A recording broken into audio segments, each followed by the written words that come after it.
every time we have a CSC meeting too.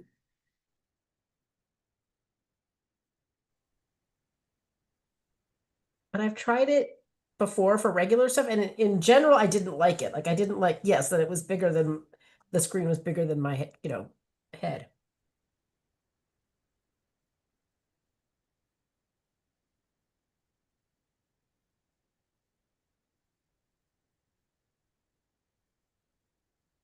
I'm gonna share my screen with the slides since folks are starting to join.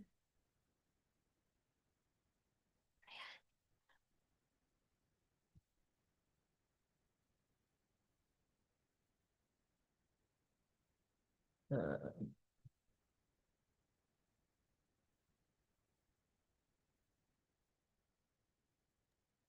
And I'm gonna start recording on my end.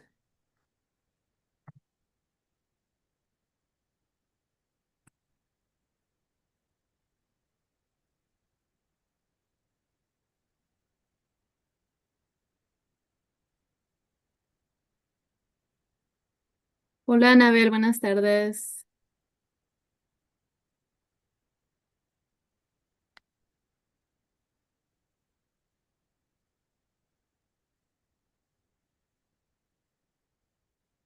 is there a way when sharing your screen that you could see the Zoom, like the chat and stuff? Or do you have to like click on it? Um, Wait, show meeting. Can you still see my slides? mhm. Okay, I think that worked. I did show meeting.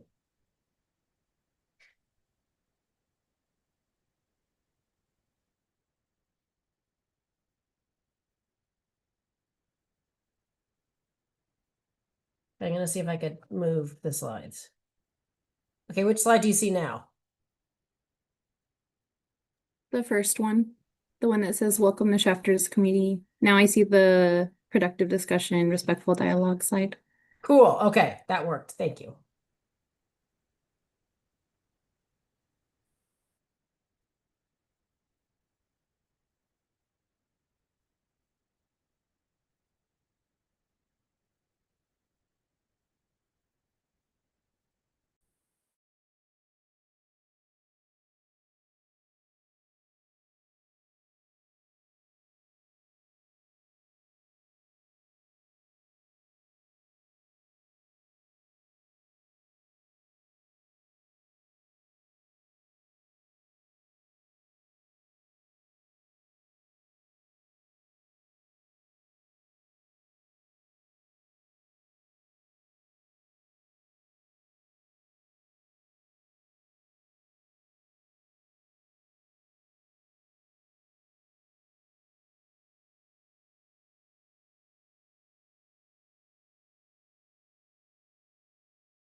Amy, is that you that says Dominique?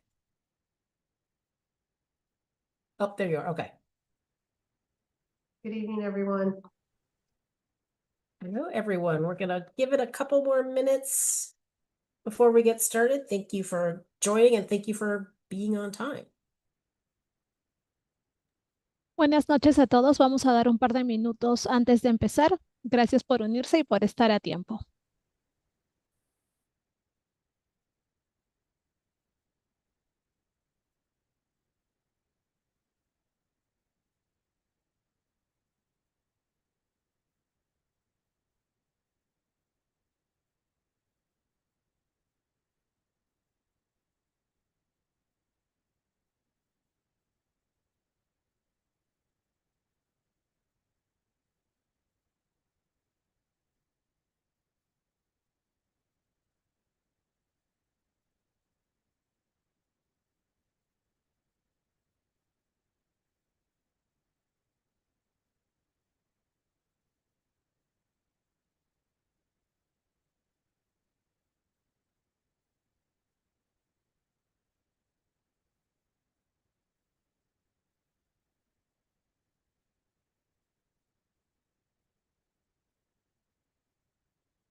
Welcome, everybody. We're going to give it another minute or so before we get started. Thank you. Bienvenidos todos. Vamos a dar un minuto más o menos, antes de empezar. Gracias.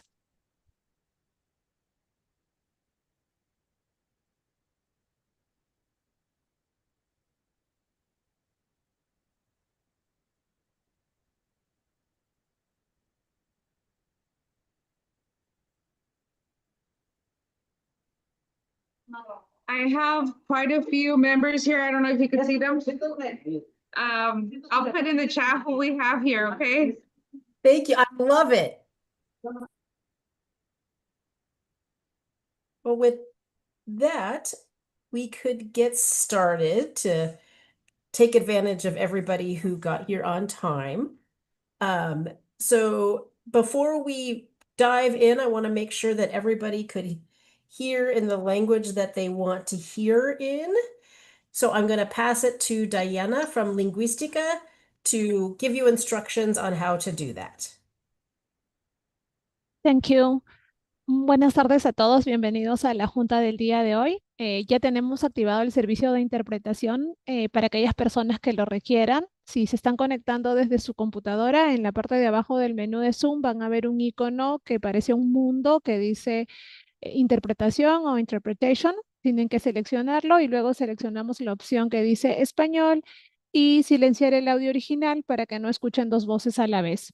Si se están conectando desde su tableta o desde un dispositivo móvil, van a tener que tocar su pantalla y buscar la opción de los 3 puntos que dice más o more.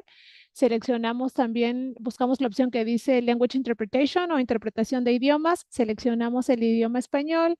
Nuevamente silenciar el audio original si no queremos escuchar dos voces y ahí le damos al final a la opción que dice terminado, finalizado o listo. Si tienen alguna dificultad para poder encontrar la opción de interpretación, nos lo hacen saber por el chat para poder ayudarles. Ahora voy a dar las mismas instrucciones, pero en inglés. Hello, everyone. Today we already have interpretation available if you need it. If you're joining from a computer, at the bottom of the Zoom menu, you will see a word-like icon that says interpretation.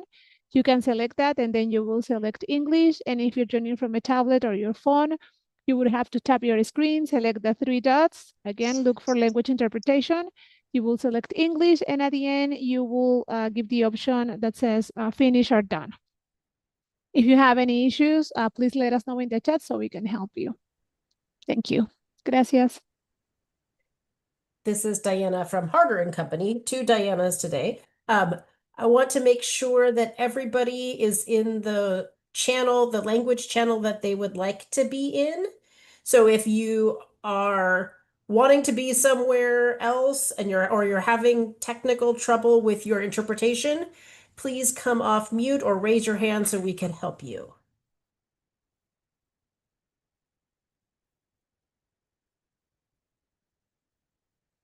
Everybody good. I'm looking at my screen in the chat. If at any time the interpretation doesn't work for you, or you're hearing in a language that you don't think you should be hearing it in, or you have tech problems, please write it in the chat or come off mute and stop us. We want to make sure that everybody can participate and hear today. So thank you. So with that, good evening and welcome to the August Shafter CSC meeting. It's been a while. We saw you last in May in person, which was wonderful. And the last time we had a Zoom meeting was in February because we're on our quarterly schedule now. So we very much appreciate you all taking time out of your evening to be with us. So I'm Diana from Harder and Company Community Research. Today I'm joined, as usual, by my colleague Vanessa Gomez, and we're going to co-facilitate today. And our other colleague, Amy Ramos, who is also joining us today, and some of you might know her from other CSC meetings. She's at almost all of our in-person meetings, so she's here today as well to help us out. So as always, at the beginning of the meeting, I want to go over a few housekeeping things. You're all really good at these things, so this is just a reminder. Please stay on mute when you're not talking. Everybody's really good at that. I can see that right now. change the name that shows up on your little box, your name below in your little Zoom screen. This is really important for our discussions and to make sure that we prioritize the voices of the CSC members. Of course, we have time for public comment, but really want to make sure that we know who is a CSC member and who's a member of the public. If you're joining us today from an organization, please put your name at the end of, please put your organization name at the end of yours, like Steph has her name and then she has Valley Air District, so like that. Again, just so that we know who's all participating. Some members of our facilitation team or the Air District might help us rename you as we're going through. Sometimes things get cut off or something, so if your name changes, that's probably what happened. No worries on that. If you would like to participate in the conversation, you're welcome to do that in many ways. You could write something in the chat. A number of us are monitoring that. You could also unmute yourself and speak. You could raise your Zoom hand, and there's a little hand icon at the bottom of the Zoom screen that says raise hand. If you're calling in from a phone and want to do those things, you do *6 to unmute and ask a question or speak. And if you want to raise your hand and you're joining from the phone, you press *9, and that will let us know that somebody on the phone would like to ask a question. If you're a CSC member, resident member, and are participating in the stipend program, you need to participate in about 3/4 of the meeting to be eligible for a stipend tonight. So that's about an hour and a half. So in this meeting, that's till about 6:30. I think this is going to be an exciting meeting, so I think we're going to keep you riveted the entire time. So that shouldn't be a problem. And with that, I'm going to go over our agenda for tonight. And this is really building on the work that we all did together in May at the in-person meeting. And then there was also a subcommittee meeting last month. And these agenda items are really building off of those and giving you more information for those. We're going to start what we're doing right now with some welcome and introductions. The first agenda item is going to be one of the two where we're going to build consensus, and we'll talk in just a second about what that means. And that first one is about vegetative barriers and urban greening. And we have about 25 minutes for that agenda item, so a good amount of time. The next agenda item also has a good amount of time, about 25 minutes, and that's another consensus building item about CERP measure implementation updates. After those two, we're going to hear an update about wildfire resources and outreach, and then close with our normal standing updates, wrap up and next steps, and then time for public comment. So some of you might be wondering what it means to build consensus, and especially since we've not done that in Shafter for a while. So we'll give you an overview again once we get to that point in the agenda, but just so that you're kind of prepared, you know what you're getting into for today, we're going to give a little bit of an overview of what it means to build consensus before we jump into our main agenda items. So what consensus means is that you as a group have done 3 things.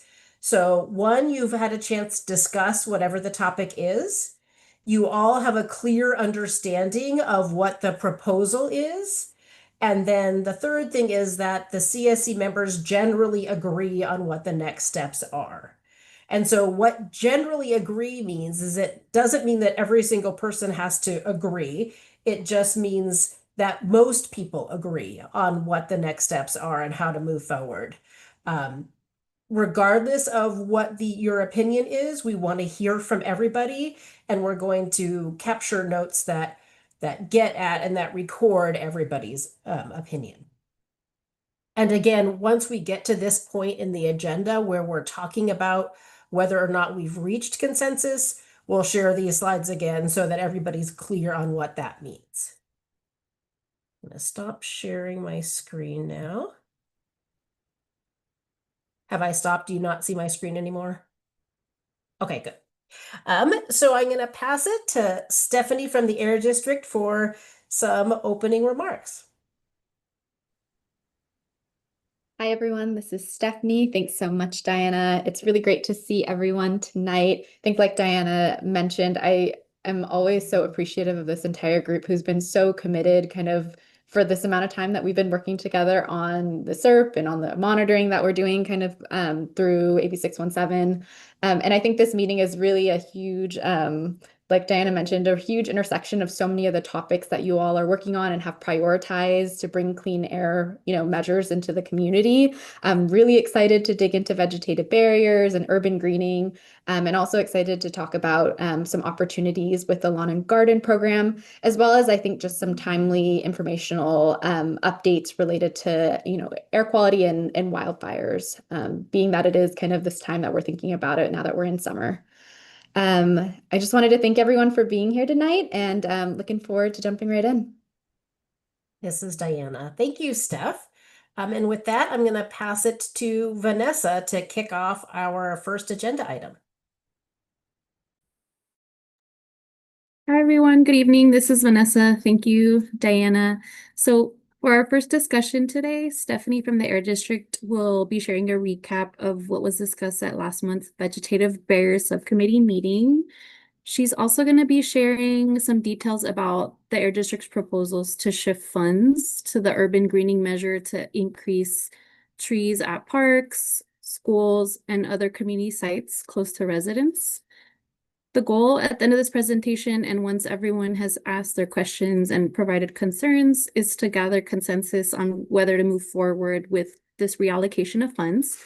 And after the Air District has finished their presentation, we encourage you all to ask any questions or share feedback to make sure that everyone is well informed before building consensus for this item. So that being said, I'm going to pass the mic back to Stephanie for the presentation. Thank you so much, Vanessa. Before I share my screen, I just wanted to really thank this whole group, especially the City of Shafter, Mike James, for all the kind of collaboration and really just hearing kind of the updates and feedback that the CSC had back from our in-person meeting in May. I think these updates are a good reflection of kind of, again, that feedback that you all provided, the city kind of hearing that, responding to it, and then also kind of some good, opportunities to do plantings in the community through urban greening as well. So I'm going to dig into the slides. I am, just in the interest of it being a very information-filled presentation, going to go through the presentation and I'll take questions afterwards.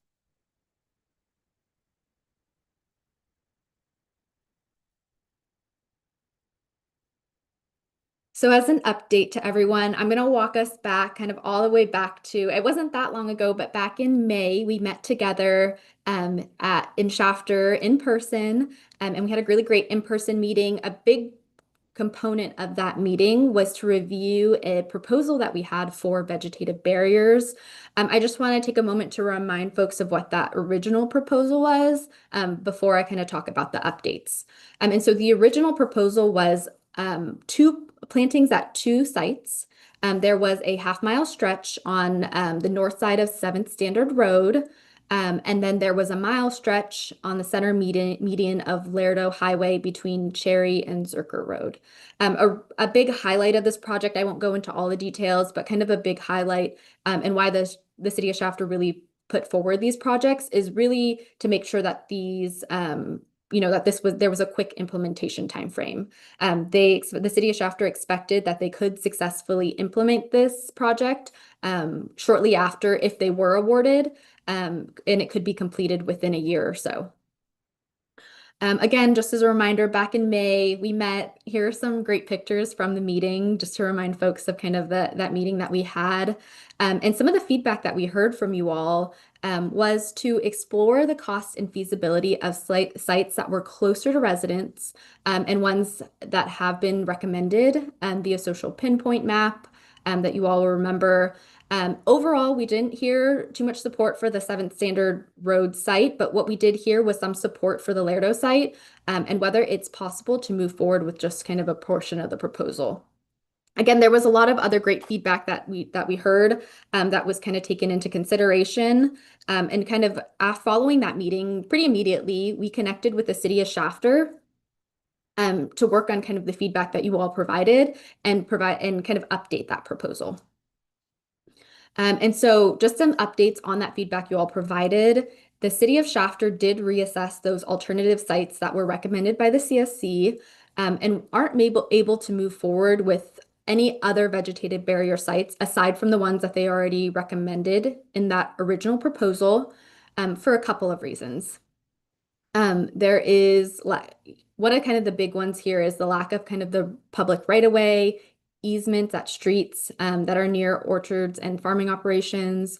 Also, something that is a big part of this proposal is making sure that we can that the applicant is able to maintain these trees so they stay in the community. And there is kind of a worry of lack of sustainable water sources and pipelines for irrigation.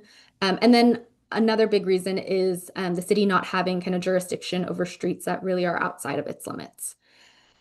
All of that being the case, the city of Shafter did, though, kind of after hearing all this feedback, I think they definitely heard kind of that feedback of wanting to see trees where, more residents are located, not necessarily being so far outside of town. And kind of all of this feedback taken in, the city of Shafter did let us know that they can take on additional urban greening plantings and recommends moving forward with this option. I will just take a second to pause. We did, like Vanessa had mentioned, this is something we kind of reviewed a more in-depth presentation at our vegetative barriers subcommittee. So I do wonder, Rocio, if you don't mind dropping the presentation into the chat in case someone kind of wants to look at all of these details. But I will kind of present the high-level kind of revised proposal that we reviewed in the vegetative barrier subcommittee.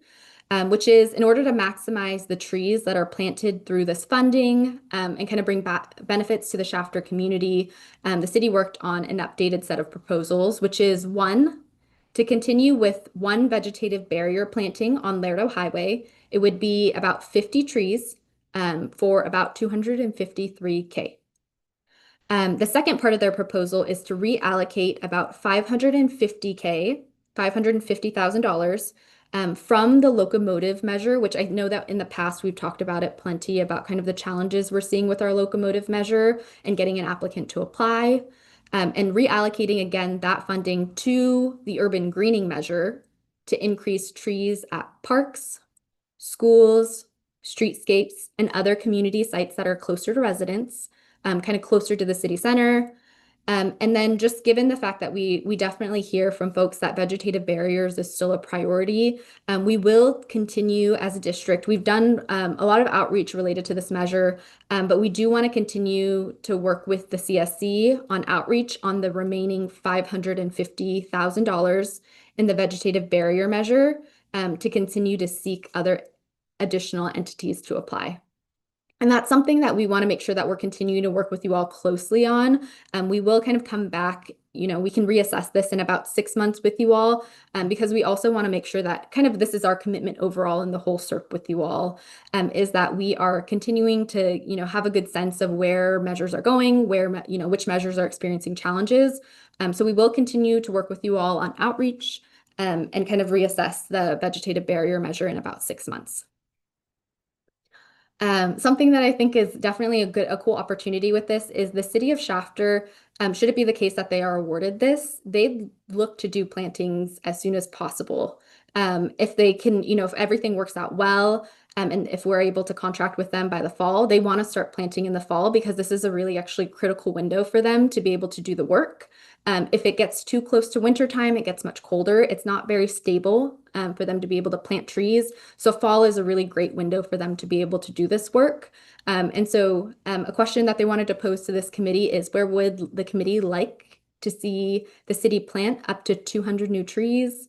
It could be in parks and it could be at existing city parks like Veterans Park. I know there's a big park that's kind of scheduled to be built in the North Shafter community. It could be at a future park. It could also be at the future park that's planned for La Colonia.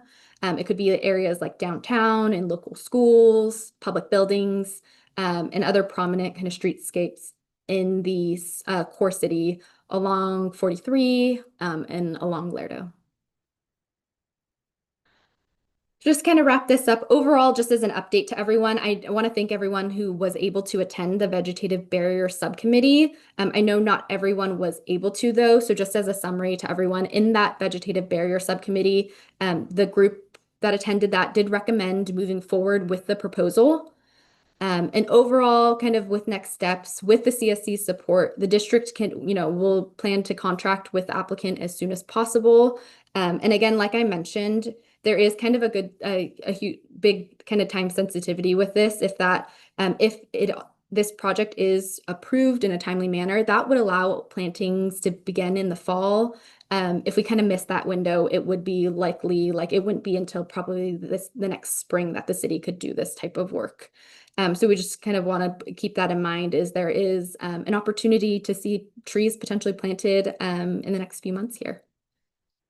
The last thing that I will close on is I do want to remind folks, I know it's something that we talk about a lot, but is kind of making sure that we are keeping in mind where we are kind of with the commitments in the SERP, and just that this funding is definitely something we want to get out into the community as soon as possible. And this, I know that there are some folks that are very, very interested in seeing vegetative barriers. And so as a district, we are committed to continuing to work with you on outreach.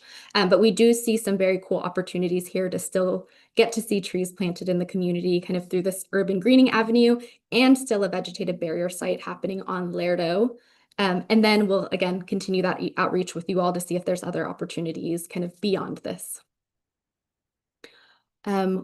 With that is the end of the presentation. So at this time, I'm happy to take any questions or any feedback from folks about this.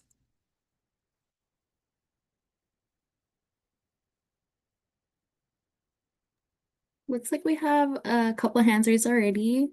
Let's start off with Linda. Hi, I just wanted to see if you guys received the photos I took. I took some pictures at Veterans Park to show the need there, our new park at Fresno and 43. And I also took a picture of the park that is coming up in the colony. And I was just wondering if those would be able to be shared with the group so they can see the need for some of the urban greening vegetative barrier or trees there. And then also, I am sorry, I didn't get a picture of the new sports complex that's going to be south of Lerdo.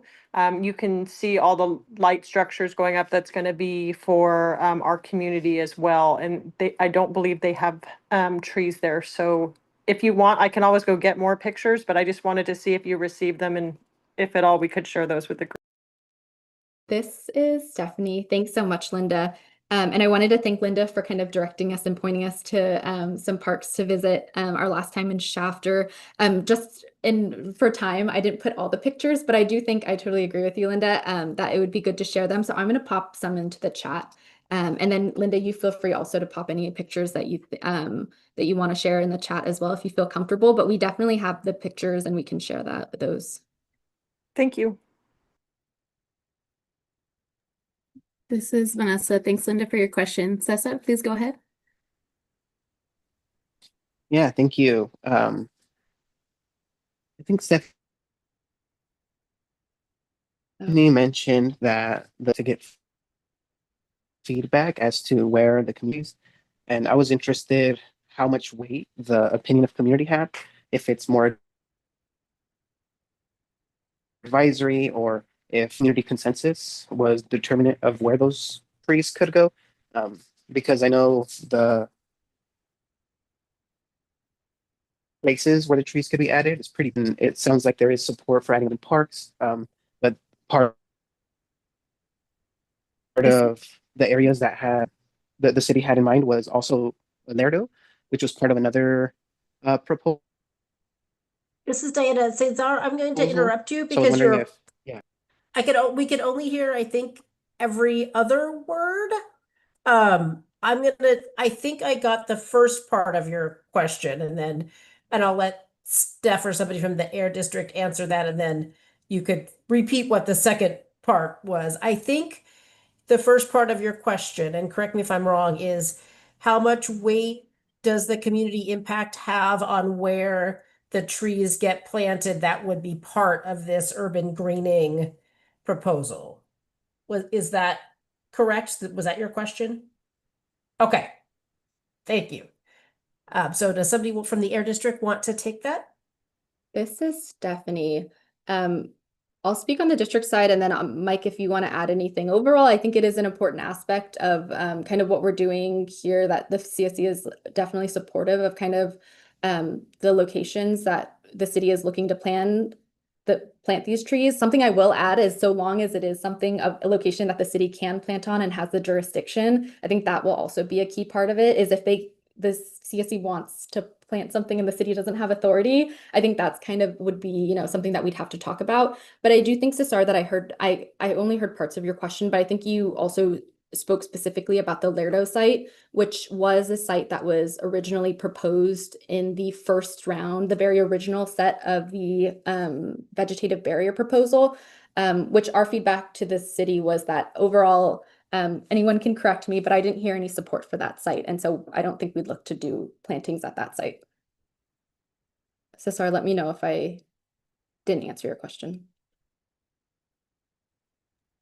Yes, feel like you can read my mind. Thank you.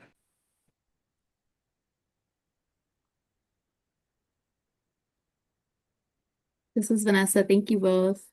Michelle, go ahead. Hi, I did go to the subcommittee about this, and the vegetative barriers is one separate idea, and urban green is another separate idea. We tend to overlap sometimes when we talk about them. Mhm. And the vegetative barriers on Lerdo, we were all in agreement. We like that. The city could do it. The water structure's there. We think it'll be a good addition. And the urban greening, we liked if we could get some of the urban greening in those parks. That would be great. I don't know how you decide what park or anything. I mean, is there a timing issue? Like, you know, if the Lerdo Fresno 43 park is too far off, I don't want to miss our window and hold trees and then not have the funding there or something. Veterans Park's there now. The community uses it a ton. And so if that was something, that would be great. Of course, you know, the new rec center too would be great, but I'm just concerned about holding something and if it didn't happen.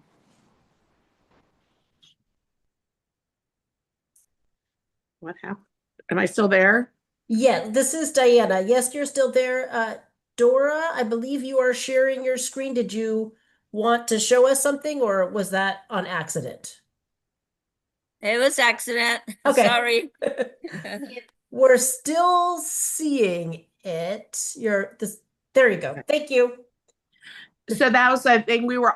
Everybody at the subcommittee meeting was very enthusiastic and very much on the same page about making these trees in the vegetation barriers and urban greening happen. And as Stephanie mentioned, we got to make this happen. Going to get every penny out of this before the time ticks away on us. So, so that was just what we said, and and I'm totally on board with all that, if that's what we decide we want to do.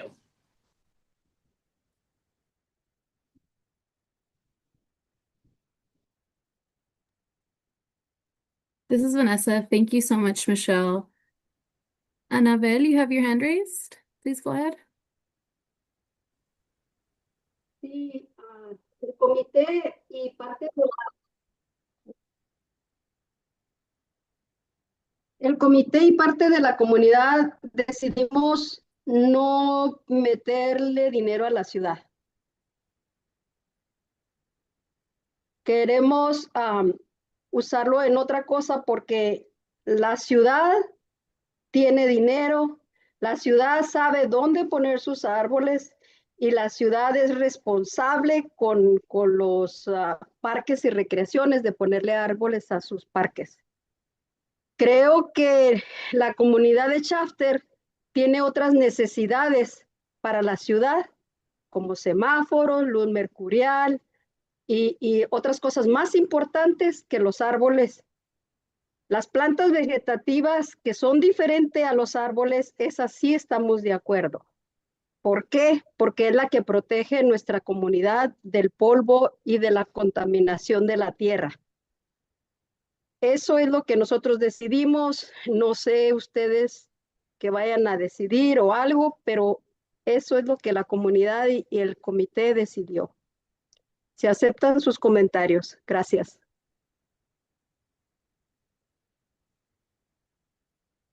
This is Stephanie. Can I respond really quickly? Perfect. Thank you for that feedback. Something that I will say is this funding is kind of earmarked for very specific purposes. We cannot use funding from the SERP to pay for things like streetlights and things like that. They go towards emission reducing projects or mitigation projects. And so I just want to make sure that that's clear that there is an opportunity to do some plantings if folks want to see, if folks want to see trees planted in the community. This is kind of the main avenue in which this will happen, is for us to kind of move forward with the city. We've released a couple of RFPs and not had any other folks apply for it aside from Wonderful that planted the first set of vegetative barriers. And so if folks are interested in kind of trees happening in the community, this is really kind of the avenue that it would happen. But we can't decide as a committee, though, that, that we want, for example, something like street lamps or things like that, because that's not a part of kind of the emission reducing air quality benefit type of work that we're doing here in AB617. So I just wanted to make sure that part was clear. Let me know if I haven't answered any parts of the question. Quiero pedir disculpas porque me equivoqué. No es tan solo la luz mercurial y todo lo que necesitamos. Son calles que están levantadas de árboles, son calles que los niños en veces van por la tierra para ir a la escuela, son otras necesidades más importantes. Y queremos que las cosas que se van a hacer se hagan para la comunidad. Yo sé que los parques tienen árboles, que todo, pero miren, pónganse a pensar. Nosotros en nuestras calles tenemos árboles que nacen solos, que le pertenecen a la ciudad de la banqueta para enfrente. Y la ciudad no se hace responsable de esos árboles. Nosotros como comunidad tenemos que cuidar nuestros árboles si queremos sombra frente de nuestra casa. Entonces, si saben las necesidades como de banquetas, calles echadas a perder, eso es lo que queremos nosotros, que la comunidad sea protegida, sea ayudada, pero no con árboles. Los árboles es responsabilidad de la ciudad tener bonita su ciudad, porque para eso yo sé que es dinero el que ellos agarran, pero mire, hay calles que les ponen una plaquita de cemento con chapopote y ya taparon el hoyo. No tenemos buenas calles aquí en la ciudad de Shafter. No tenemos buenas banquetas aquí en la ciudad de Shafter. Entonces, ¿que eso también no es contaminación, que los niños caminen por la tierra? No es malo que los niños estén esperando en veces el autobús de la escuela y en veces están en el sol. Hay muchas necesidades para la comunidad, que es lo que nosotros por eso luchamos por este dinero. Y el Distrito del Aire y los demás lo han distribuido como les ha dado su gana. La compañía Wonderful tiene billones de dinero para ellos mismos hacer sus cosas que ellos quieren. ¿Por qué el rico quiere aprovecharse del dinero de los pobres? Si la señora tiene un jet o un avión para venir a las juntas desde su casa a la junta, ¿no puede tener para poner árboles? ¿Tiene que agarrar dinero de donde se está dando para la gente pobre y agarrarlos ellos? En realidad yo ya no entiendo. No entiendo cómo explicar las cosas. Nos ponen tantas trabas el distrito, el condado, el estado, y se vienen quedando con el dinero las industrias. Eso no es justo. Con unas maquinitas de cortar zacate y con unos filtros, ¿nos quieren quitar la contaminación a nosotros?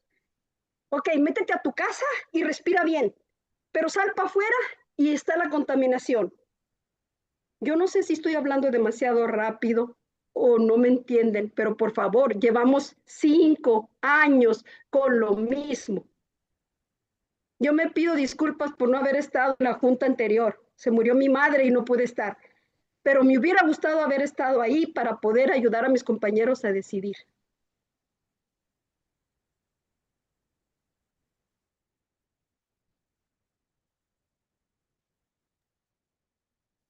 This is Vanessa. Thank you so much, Annabelle, for sharing your input, and my condolences as well. Michelle, I see you have your hand raised. Yes. I want to make sure we circle back to what you said about this SERP that I wasn't there. I came onto the committee late. The SERP was what everybody decided where we wanted to do vegetation barriers and urban greening. That was part of our SERP. So some of this money is earmarked specifically for that. We're working on sidewalks in a different project down 43 to cut down the dust and have bus stops for kids that are safe and not dusty. But this is something that was earmarked in the SERP that you guys all voted on in the beginning. And so we have to, unless we move funds somewhere else, which we had stuff in there for the locomotives that we're not using. And so this is a great way to use it. And I understand that there are needs for other street lights and everything, but that's not a part of the SERP. And we want to make sure that we're focusing on, like I said, I want to get every little dime out of this program that we can for our community. And this has nothing to do with Wonderful. Wonderful has nothing to do with Veterans Park. The kids that play sports out there, the shade and the grass and everything, that helps with better air for them to breathe and somewhere to rest under. And so I'm hoping that we can make sure we stay on the SERP.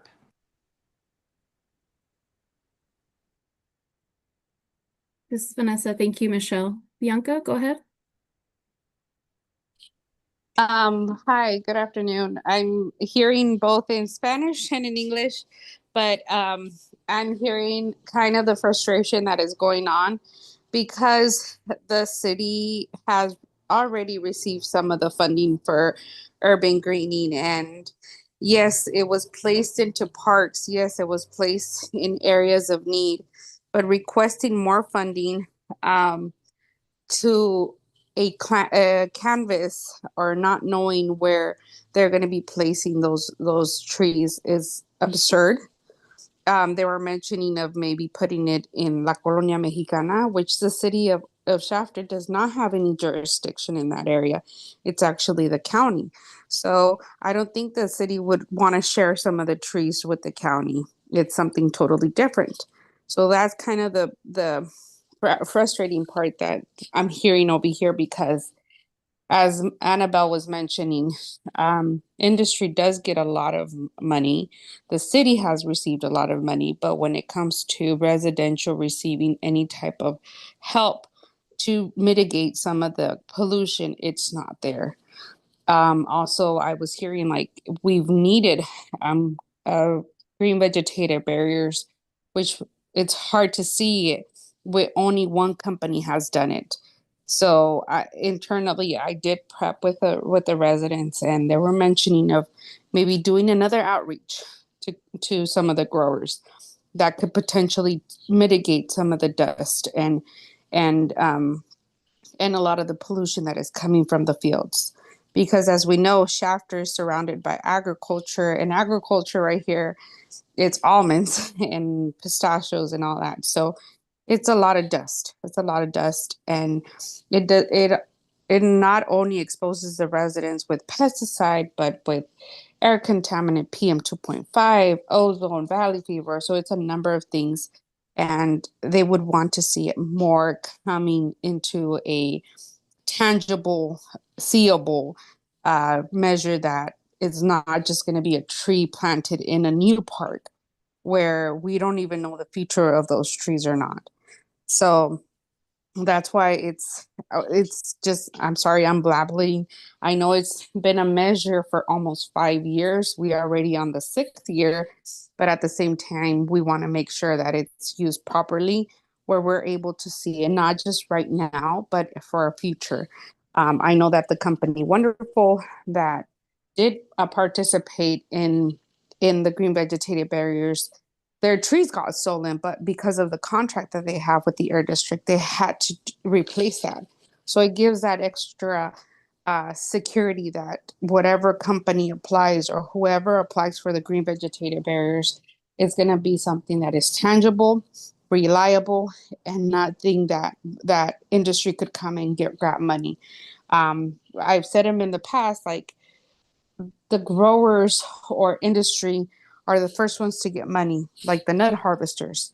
Those are the first measures that were completely gone in the first couple months, while we're actually fighting to have something that is feasible and tangible, like the green vegetative barriers, not the urban greening. We already did that, but something that would mitigate a lot of the dust that is coming into the city. This is Stephanie. If I could, I have a couple of maybe thoughts there, and I appreciate everyone kind of for sharing their feedback and reactions to this.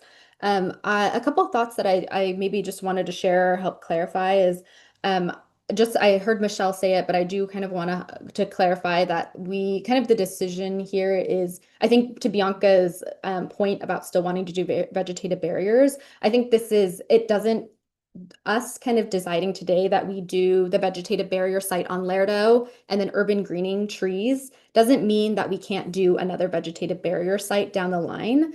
Because like I mentioned in that proposal, again, as a reminder, the proposal is to do a vegetative barrier site on Lerdo. So again, that would be on the center median in Lerdo. And then to do some urban greening planting. And then the third part of that is to still kind of continue to do outreach. I just want you all to know that we have been doing outreach and we will still continue to do outreach. But I want to make sure what we don't do though in this committee is that we are kind of not taking advantage of projects that can happen right now with urban greening in the hopes that someone might apply down the line. Like I've mentioned before, this funding, we won't have it forever in Shafter. We have a really cool opportunity to do a lot of unique work here in the community, and for a very specific kind of air quality mitigation or, emission reducing purpose.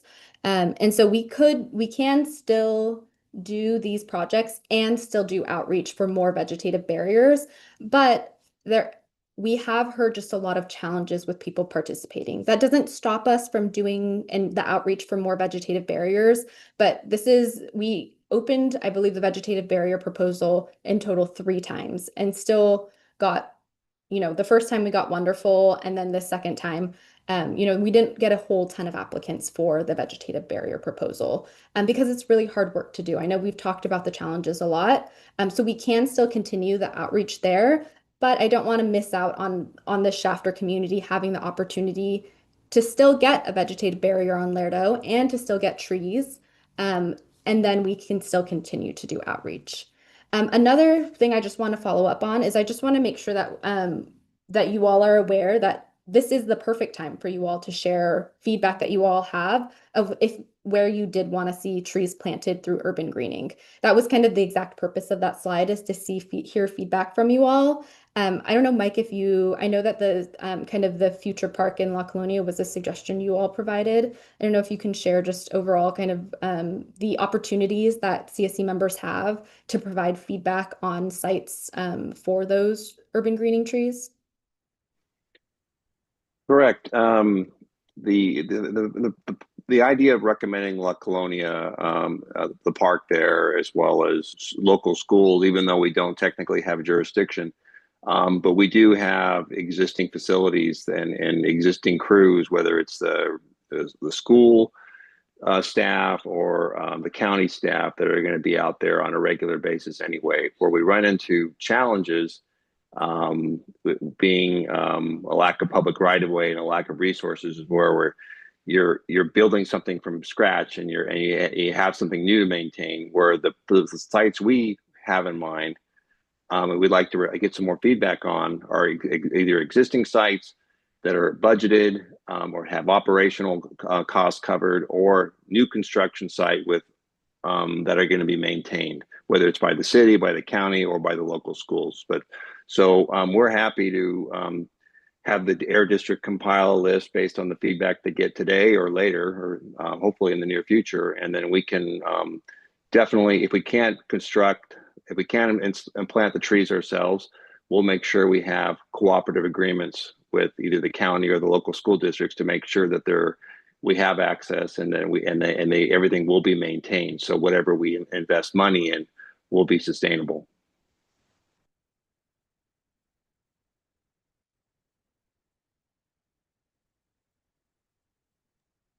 This is Vanessa. Thanks so much, Mike and Steph, and thanks everyone for sharing your comments and your questions. It's really important to hear all of your input to make sure that these funds are being used in a way that the community wants them to be used.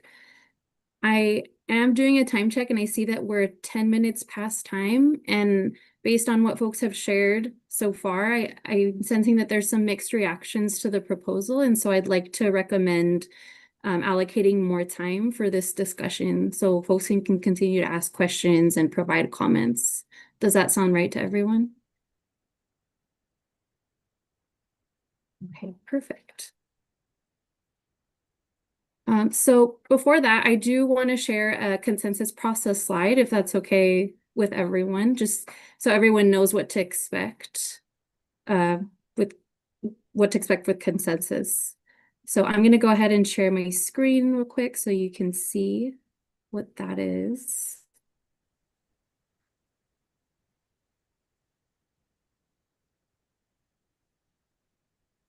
And Vanessa, I could share my screen if this is Diana, if that's easier for you. Oh, that's actually a great idea. Thank you, Okay. Diana, for doing that.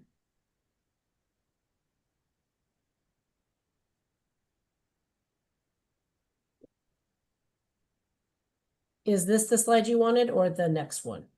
The next one, please. Okay. This is Vanessa. Thank you, Diana.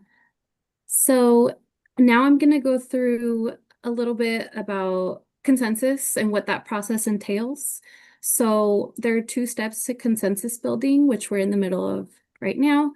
The first step is the presentation of information and the proposed action. So we just finished that with Stephanie presenting information through the presentation on the vegetative barrier and the proposed funding shift. And the second step involves discussion to make sure everyone understands the topic and the proposed action. That's what we're currently doing. We're making sure that folks have the space and time to provide their concerns, ask questions if they have them. And our role as facilitators is to ensure that CSC members' questions are answered. So what this looks like is, if folks have questions, we'll keep an eye on time and keep the conversation going to make sure everyone has a chance to provide input. And after that, we'll ask you all how you're feeling about the proposal once questions have started to settle down and folks aren't raising their hand as often. So we'll ask you all if you oppose this proposal, if there's anyone who does not agree with it. And if most folks agree with the proposal, which means that more than half of CSC members agree with it, that means that consensus is reached. But if most people don't agree with it, which means that less than half of CSC members agree with what's in the proposal, then we will either table this conversation for the next CSC meeting, or we will move to a vote. So that is what's going to happen today. Are there any questions about anything that I just shared related to consensus building?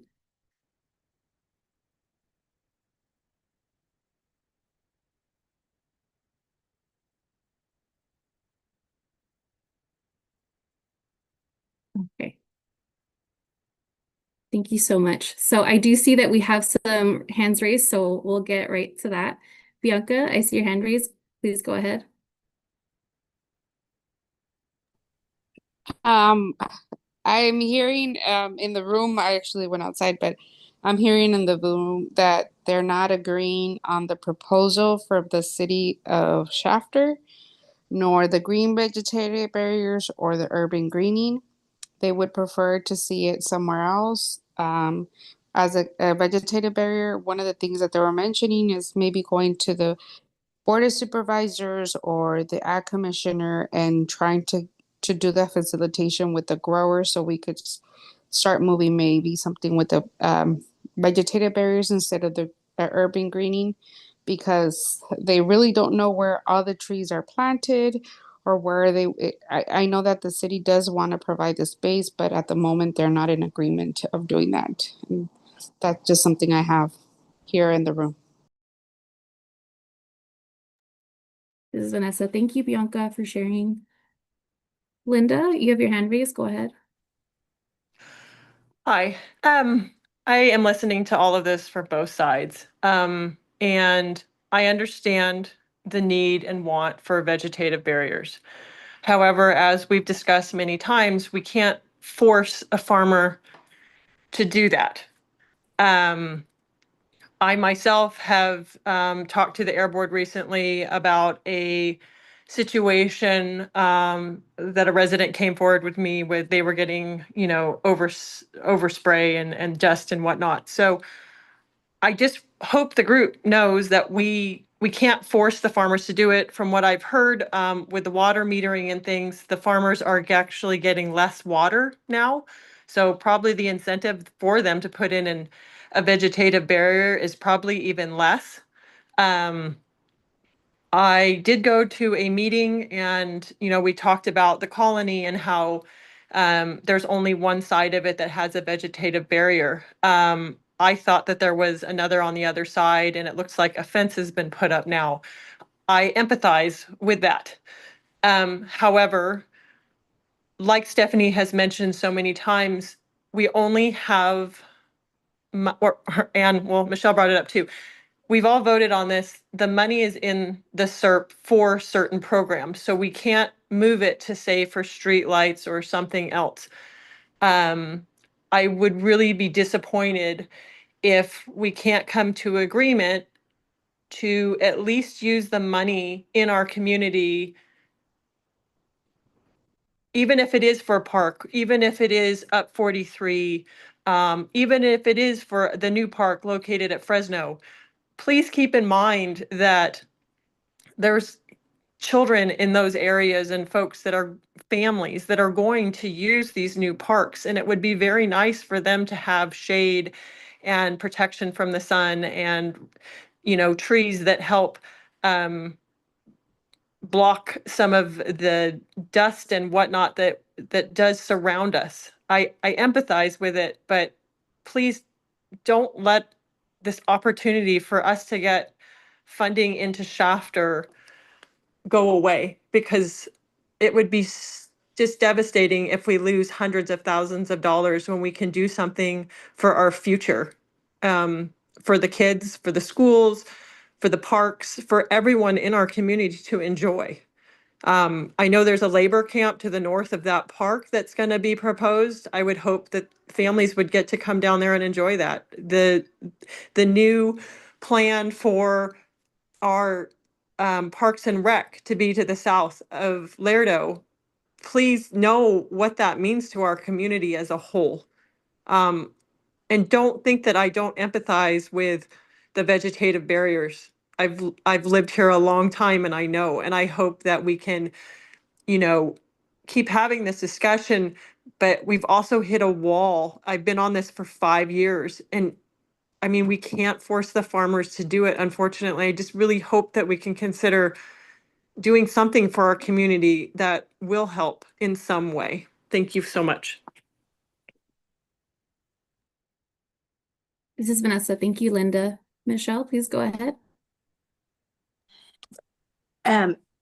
I know sometimes it's when we feel we have no control over where things are going, and I hear that because, that's why I like Veterans Park. If you put the trees in now, I can see them happen. If we save those trees for a future park, maybe it won't happen, or,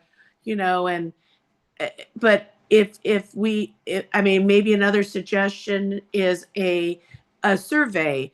If, you know, we say we want to put 50 trees down Laredo, you tell us how many trees we can plant. Could we say, let's put 50 trees? Would you be interested in 50 trees down Laredo?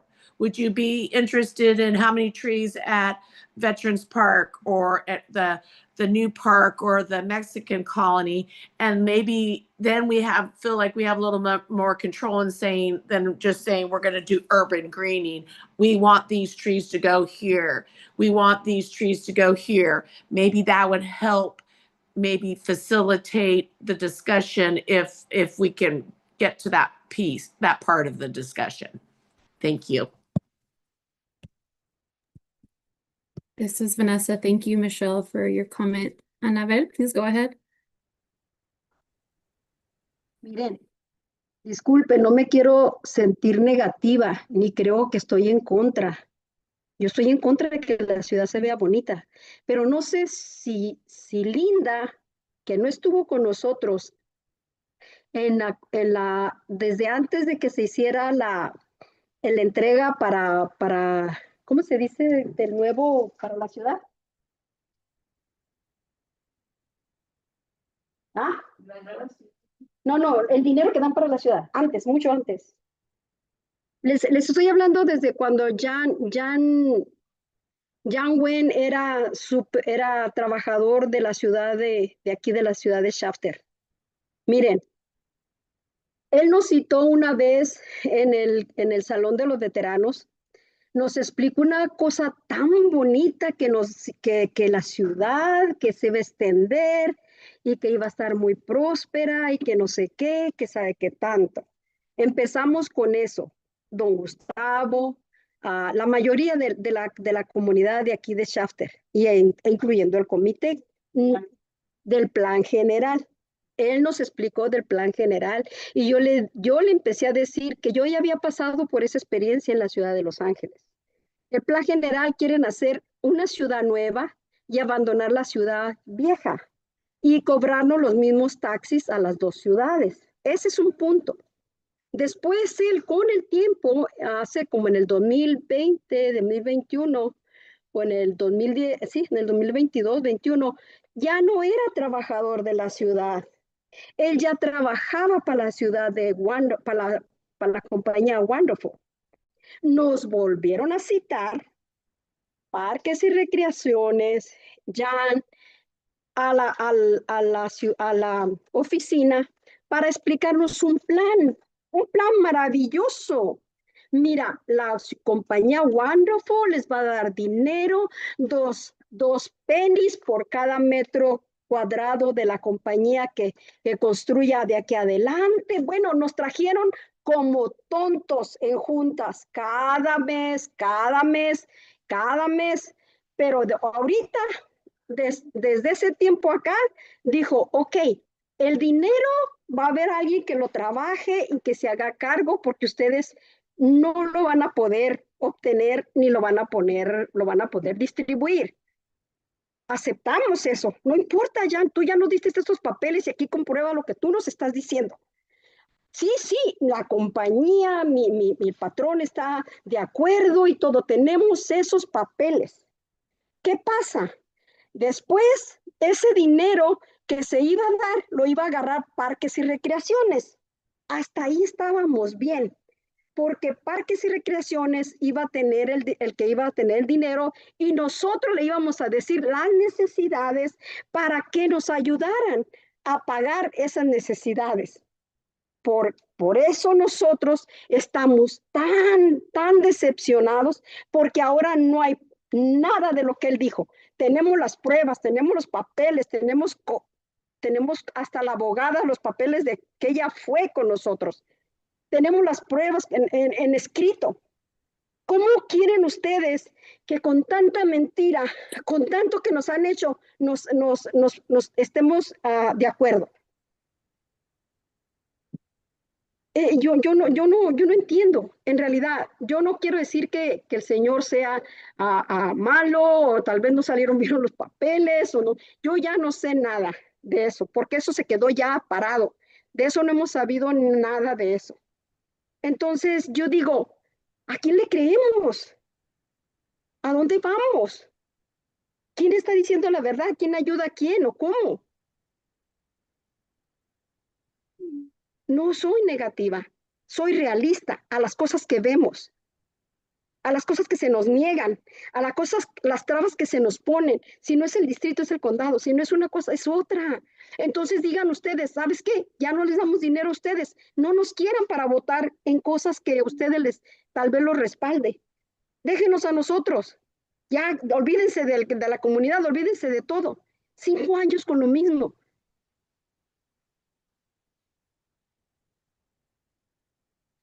Y que me disculpe el señor Chan, por favor, pero él es, sí, no, pues no le hace que esté. This is Vanessa. Thank you, Annabelle, for your comments. I'd like to pause for a minute to acknowledge one of the comments that was provided in the chat. So I'm going to read it out. It says, a majority of the people representing Shafter were not present at the last meeting, and those who were never told or asked on the decision, which is the cause of the discourse occurring. Thank you so much, Angelica, for that comment. I do want to say, given that we are at time and we are supposed to be at the next item, and given that many of you have spoken, and it seems to be that there are continued mixed reactions on this proposal, which is to remind folks is to shift a little more than $550,000 of funding to the urban greening measure to increase trees in public areas like parks and schools. There's some mixed reactions, and it sounds like there's a need for more input. Perhaps a little bit more clarity about the details of the proposal. We're going to go ahead and continue this conversation at the next CSC meeting to ensure that folks have more time to continue this discussion and are able to reach consensus at that time. This is Diana.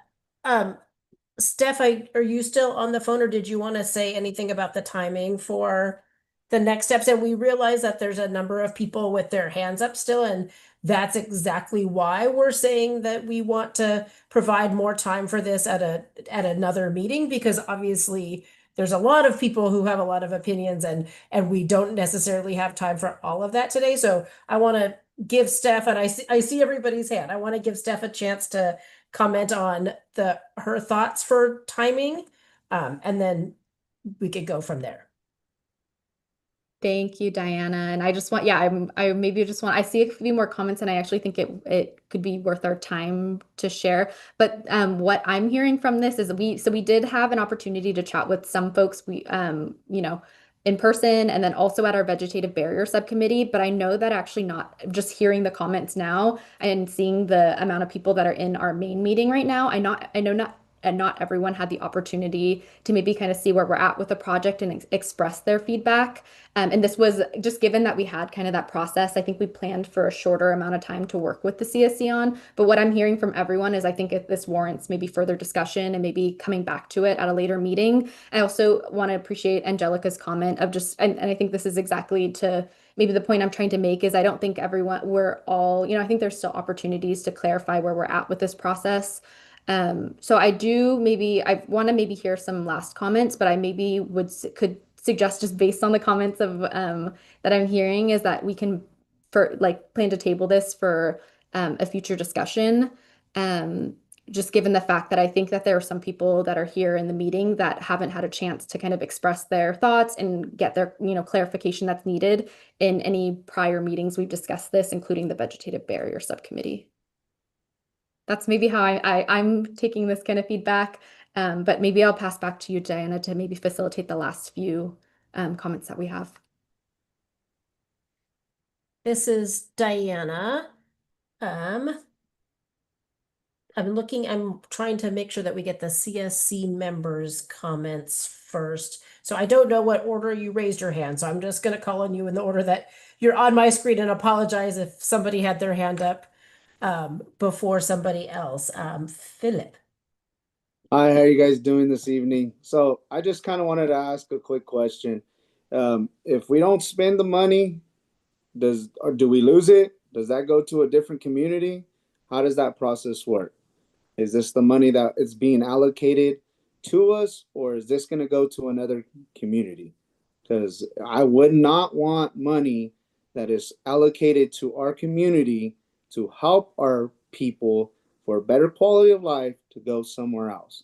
I just want to make sure that I address that and that it's for record. This is Diana. Steph, did you want to take that?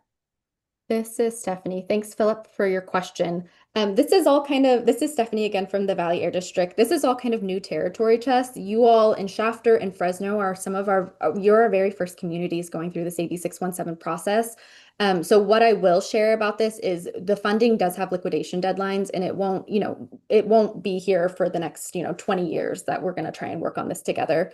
What I will say is we're going to try really hard to work with you all on opportunities to do emission reducing projects, mitigation projects, like the things that we've allocated in your SERP, that we want to try and work really hard to prioritize. There are some things that we know are interests in the community that we can't necessarily fund it, for 617, there's specific projects that we can allocate to, but I'll generally share that we want to make sure as a community and as a CSC, that we are using these funds, as soon as we can. That way we make sure that they end up, like Philip, you're saying, spent in the community.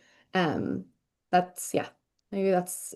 hoping that answers your question. That does. I just wouldn't want to see this in another community or people holding this up to have a positive impact in their communities. And so for us, I know that we go on a rant about the same things over and over and over, and total respect to everyone and their opinion and their observations.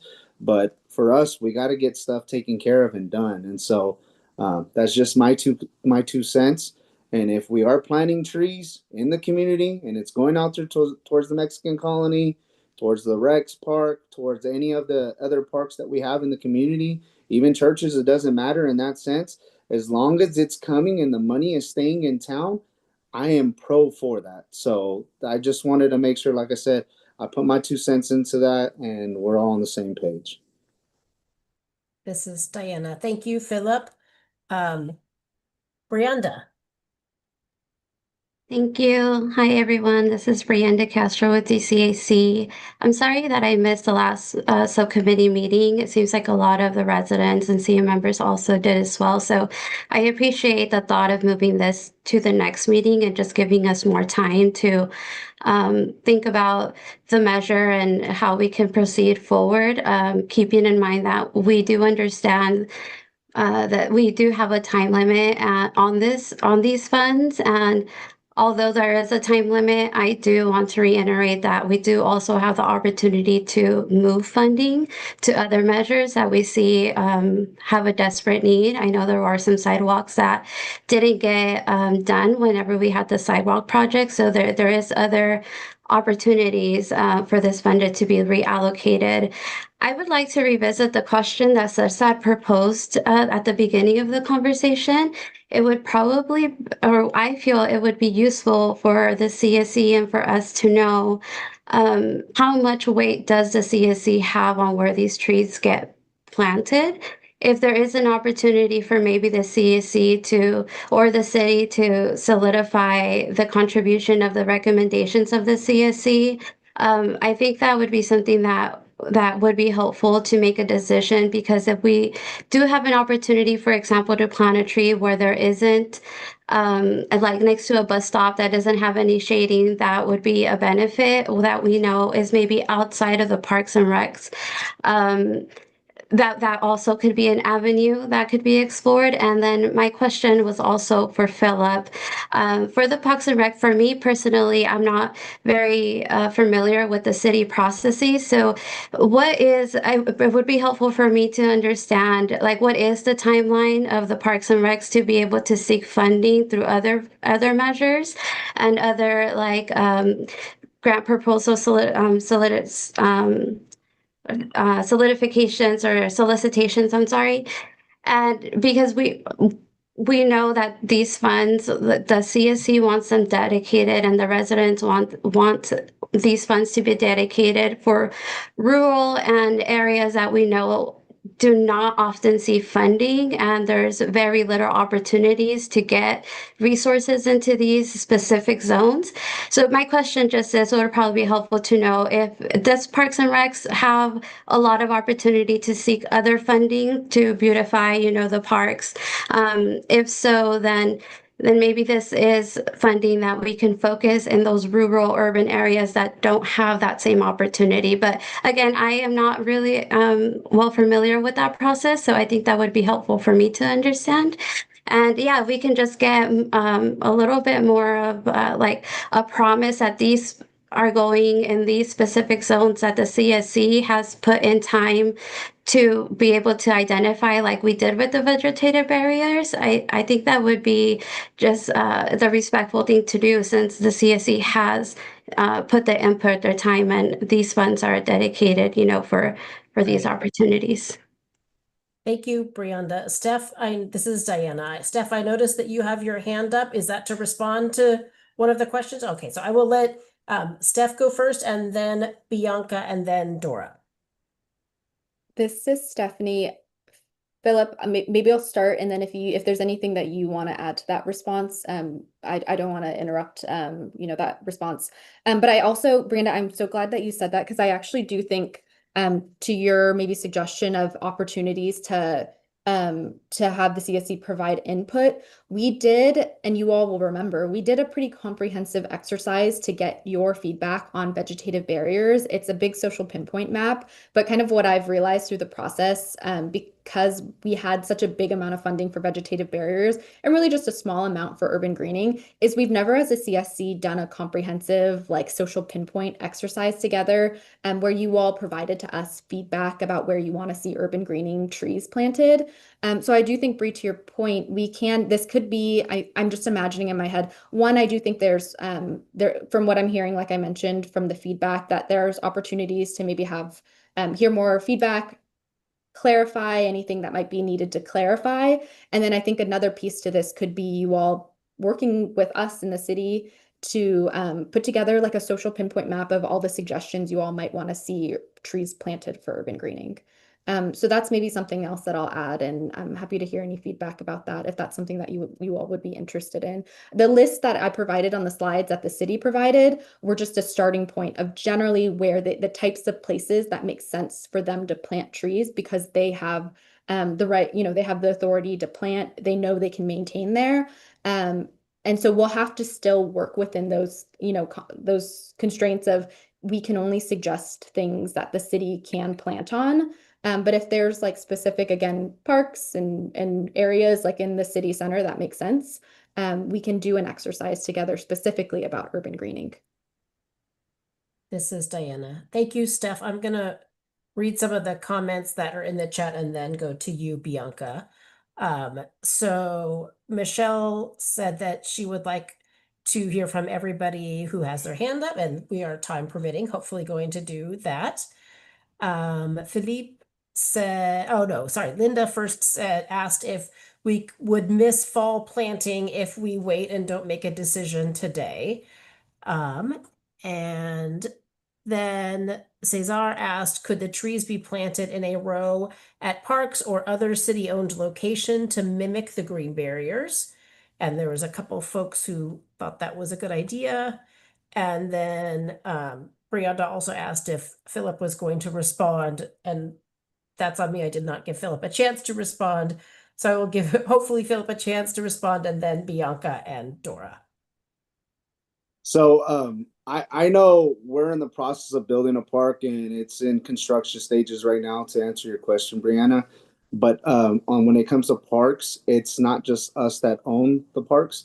Our district actually is bigger than the city limits, and we're actually represent the marginalized areas, such as the county areas, such as Smith's Corners, the Mexican Colony, Cherokee Strip, and those type of areas. So for us, when I'm talking about our complex, the community complex, it is only for those trees. Could we get extra funding? I think it's possibly an opportunity where we could, but in the sense, we're talking about thousands of foot traffic that is going to be happening at our parks, which that represents a lot of the community already. And so for us, it would just be utilizing that to help the community with that. So there is opportunities, but I still am representing the marginalized areas already. Or with that being said, and so the city has majority of the parks. We represent our own park with the complex that we are building in regards to that. So I know when it comes to the Mexican Colony Park, I know there has been conversations already with the county asking us to see if we would be able to help them out. So that would be another park that we would be considering helping out too as well. So just food for thought, okay? This is Diana. Thank you, Philip. Bianca.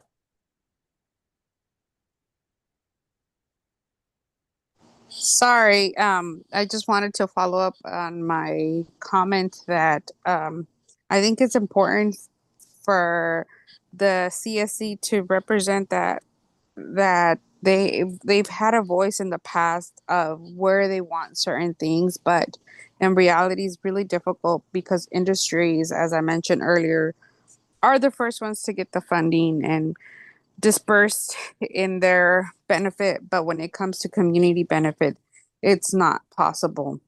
When we did the first round of urban greening, the city had already applied it, so it's it's kind of a going again, like giving more back to industries or to city that already have funding instead of using it what the purpose of the AB617 to mitigate some of the pollution in the area. So I think as I'm hearing the comments, it's important to go back and specify that this is an emission reduction plan. SERP, that's what it means. And if we do have trees, yes, it does stop some of the dust or things like that. But these are new parks where the city already has the funding for it. It's new plans that city should have had already have that funding and not using it in the proper way. I think it's important for residents to voice that concern that they've had that opportunity and if they want to use it into something new, that's where they're having a lot of discomfort. So as I'm hearing here, they really want something to mitigate the dust that is coming inside the community, not just trees that are randomly planted in a park that at the moment is not being completely done. They want something that is fruitful, that would take years and years for residents to enjoy, as in having clean air, having less dust in the area. So they do really want to go back and talk to growers and see where they could work out. Internally, right now, we're planning on what to do. What are the next steps? Because I know this plan is it's on the 5th or 6th year that we've been working on. I know we don't have that much time, but that doesn't mean that there's not an opportunity for us to grow and see where we could mitigate some of the pollution in the Shafter area. Thank you, Bianca. This is Diana. And Dora, I do see your hand up. Just want to get to you and yes, so Dora. Yeah, I know that a lot of you are antsy and you're tired of having these funds sit there and that they don't go to the vegetative barriers, and you'd rather have invest in trees, but we are going to be there pursuing the funds for vegetative barriers because they are needed, and that is a form of mitigating all the dust pollution that we have to live with. And I understand that you have the empathy and all that for it, but we need your support to continue with that. Those of you who said about the park and the colony, as far as I understand, that has already been funded. There are going to be 9 trees, and the budget was funded a long time ago. They already have all the stuff that they need for the greenscape, and as far as I know, they're going to be installing that. So I don't know, and if there are trees going in there, they're not going to cost a lot. So as far as I know, that's already been funded. And Phil, I hope that we can take your word for it, that you will be working with the disadvantaged communities, because up to this point, there has not been that collaboration, and we look forward to that. And I think after we get those vegetative measures in, that then our group can willingly look forward to other places that we can honestly say that will benefit the community and that will be well spent. Thank you. Dora, we're meeting with you guys tomorrow. Yes. So I would hope that be consideration that we're working with you guys. Yes, we've been collaborating, and we Just see a good future in that. Yeah, just for the record though. Yes, and my board is anxious. Thank you. Thank you. This is Diana, and thank you for Philip for responding. So I'm gonna try to summarize, and then Steph, I'm gonna look at your square to make sure that I'm doing an okay job and see if you want to jump in. So the purpose of this agenda item today was exactly what we're doing now, was for the Air District to make a proposal and for us to hear from all of you about what you're thinking about the proposal and what your questions are and what your concerns are, which is, thank you very much. We always have faith in the Shafter community. You all are always so great about being honest with where you are, which is exactly what the purpose of the CSC is to get community input. So very much appreciate all of that. Where the consensus process leads us is, because all of your questions are not answered and there are still some concerns about the proposal and about what it means to only have one vegetative barrier project going, or what it means to do more outreach for vegetative barriers, and where the trees would go if you all did decide to move money to urban greening. It sounds like there's a lot of questions still. And so I think what the proposal is now is to have a subcommittee meeting to dig into this a little bit more, and for you all to provide more of this feedback and get these questions answered. And I want to pass it to Steph to make sure that that's like aligned with your timing, or what that looks like in as far as timing goes.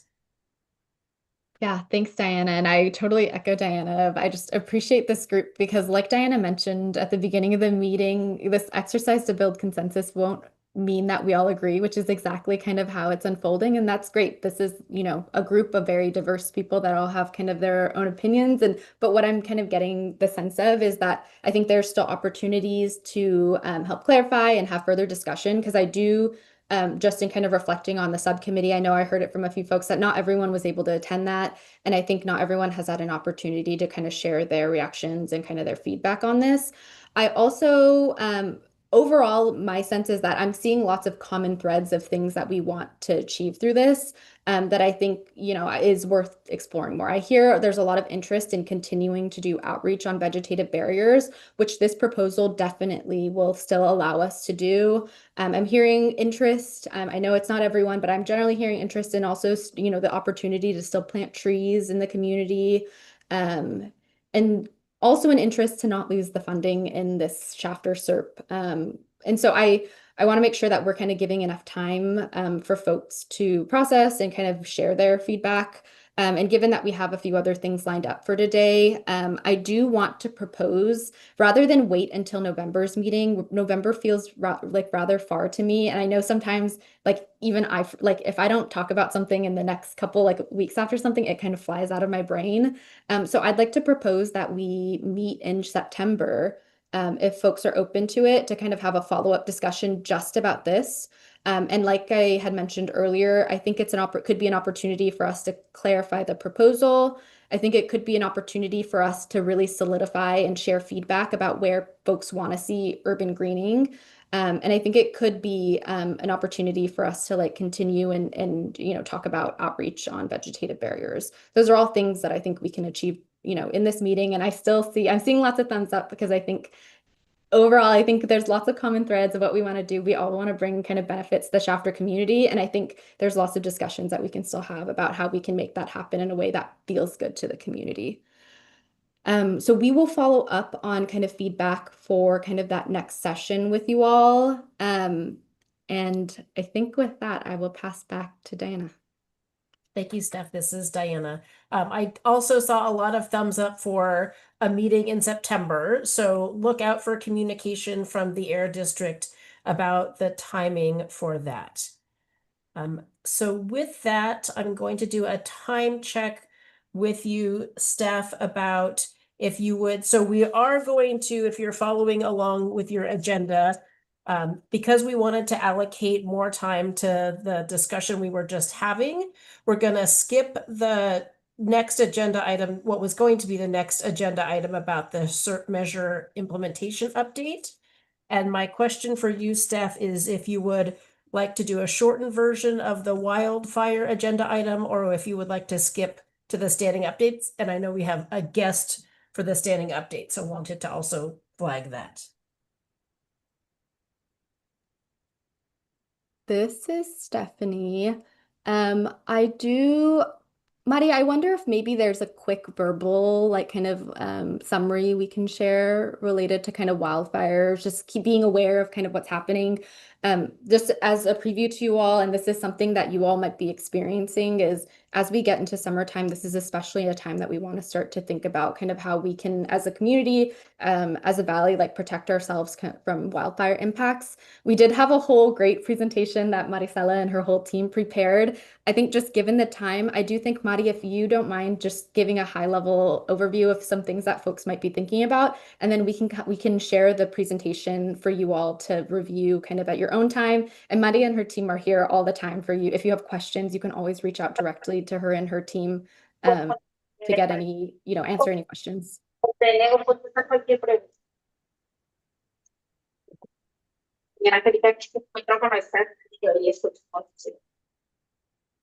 Ok, sí, Stephanie, sí puedo hacer la presentación o una actualización. Buenas tardes, soy Marisela, supervisora del Departamento de Alcance y Comunicaciones. Como mencionó Stephanie, voy a hacer un repaso rápido para poder nomás hablar de qué es lo que posiblemente estén viendo ustedes ahorita en el Valle de San Joaquín, en su área de Shafter y el área de Bakersfield. Déjenme ver. Voy a pasar la diapositiva, pero nomás para mostrarles algunas de las cosas que estamos viendo en este momento.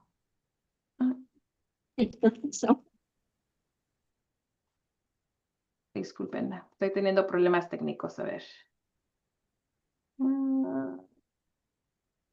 Ok. Ok, aquí están las diapositivas. Déjame ver. ¿Qué es lo que estamos haciendo acerca de los incendios forestales? Uno es que hemos estado comunicándonos ya con los distritos escolares. Hemos enviado la información que están viendo ahorita actualmente en la presentación de cómo ellos pueden, porque sabemos que ya los niños están preparándose para ir a la escuela. Entonces, les damos los sitios web de donde ellos pueden visitar para ver qué es la calidad del aire actual en su área y cómo proteger a los estudiantes. Como mencionamos, hemos visto cambios en la calidad del aire debido a los incendios forestales, pero nos comunicamos también con el público y con los medios de comunicación en inglés y en español. También usamos todas las plataformas de los medios de comunicación como las redes sociales. Aquí estamos viendo unas de las imágenes que utilizamos cuando estamos viendo esos impactos, porque sabemos de que es algo que se necesita saber el público para poder protegerse ellos de este humo. Hay varias aplicaciones donde ustedes pueden recibir esta información, ya sea la aplicación del distrito Valley Air o ya sea la del Air Now. Son otras medidas que otras plataformas que ustedes pueden utilizar. También hay The Fire and Smoke Map y también el Purple Air. Son otras plataformas que ustedes pueden utilizar. Simplemente queremos que ustedes estén viendo qué es la calidad del aire para que ustedes se puedan proteger. Y ya sea cualquier aplicación que la utilicen, queremos nomás que las estén utilizando para poder otra vez mirar ¿cómo se dice? Que pues, estén protegiendo ustedes. Algunos de los folletos que hemos recibido o mandado es cómo protegerse del humo, es que se mantengan adentro de su hogar. Si está viendo el humo y también si le da el olor del humo, reemplacen los filtros con más frecuencia de lo normal, porque sabemos que otra vez los filtros son los que nos están ayudando a mejorar la calidad del aire adentro de nuestros hogares. Si es necesario, usen cubrebocas o las mascarillas, y algunas son más efectivas. Queremos utilizar las que sean N95, porque esas son las que nos van a proteger un poco más. Y también si usted tiene algún problema crónico, ya sea asma, problemas de los pulmones, del corazón, consulte a su médico porque su médico es el que le va a poder dar otras cosas que pueden hacer para poder protegerse a ustedes. Es casi lo mismo, lo que pueden hacer es crear un aire limpio en su casa. Esto es cuando utilicen el purificador de aire, mantengan las puertas y las ventanas cerradas. Si es posible, utilicen el sistema de aire acondicionado y o busquen un centro de aire limpio. Sabemos que en el área de del condado de Kern, parece que son dos en la ciudad de Bakersfield que están disponibles para que ustedes puedan ir a respirar este aire un poco más saludable. Si usted no tiene un purificador de aire en su casa, ya les había mencionado que usen una mascarilla. También en esta comunidad de ustedes tenemos los purificadores de aire. Si ustedes no han recibido uno o saben a un familiar que no han recibido uno, este es el momento de aplicar. Se pueden comunicar directamente con nosotros al 559-230-5800 y nosotros podemos ayudarles a llenar esta solicitud, o simplemente pueden visitar nuestro sitio web y también pueden localizar la aplicación para poder llenarla y recibir el purificador. Como les mencioné, los centros de aire limpio, si necesitan más información de cuál área, las que son los centros para su área, se pueden comunicar con nosotros y podemos dar esa información otra vez.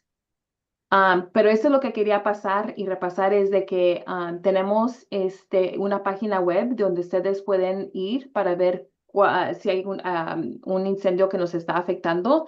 Déjenme cambiar la diapositiva a otra. Un momento, viene siendo esta aquí. Ok. Este es el sitio web donde ustedes pueden recibir esta información. Lo que esta página les puede dar varias, ¿cómo se dice? Recursos. Este viene siendo el Fire and Smoke Map. Les va a dejar saber qué es la calidad del aire a través del valle. Como ustedes pueden ver aquí más cerca donde yo estoy ubicada, la calidad del aire en ciertas partes está verde, que significa que la calidad del aire es buena. Pero si lo hago, si cambio esto un poquito más, pueden ver todo California y así en las áreas de Bakersfield también acá abajo, que la calidad del aire en este momento, todos estos monitores son monitores estacionarios que vienen siendo del Distrito del Aire, son monitores temporales. Y también esto incluye monitores de Purple Air o los sensores de Purple Air. Como pueden ver ahorita, la calidad del aire, como que dice a través del valle de, pues todo el estado, estamos viendo que la calidad del aire es buena o moderada en muchas de las partes, incluyendo áreas donde donde hay incendios forestales en este momento. Y la razón es porque lo que está pasando es que este humo se está levantando debido a la calor intensa que tenemos ahorita. Este humo está siendo levantado para arriba y luego se está moviendo. Entonces, por eso es que se puede ver hacia arriba, nomás que no lo estamos viendo al nivel del suelo, que es lo que es bueno porque no lo estamos respirando nosotros, pero se puede ver. Aparte de esto, en esta sección también pueden bajar un poquito más y aquí donde dice Air Quality Information, o si la opriman en español va a decir información de calidad del aire. Si oprima esta tiene otra vez otros recursos que ustedes pueden utilizar, pero el que me gusta mucho aquí es donde dice Current Satellite Imagery. Esto le va a dejar ver una imagen de cómo el estado se está viendo ahorita y el humo.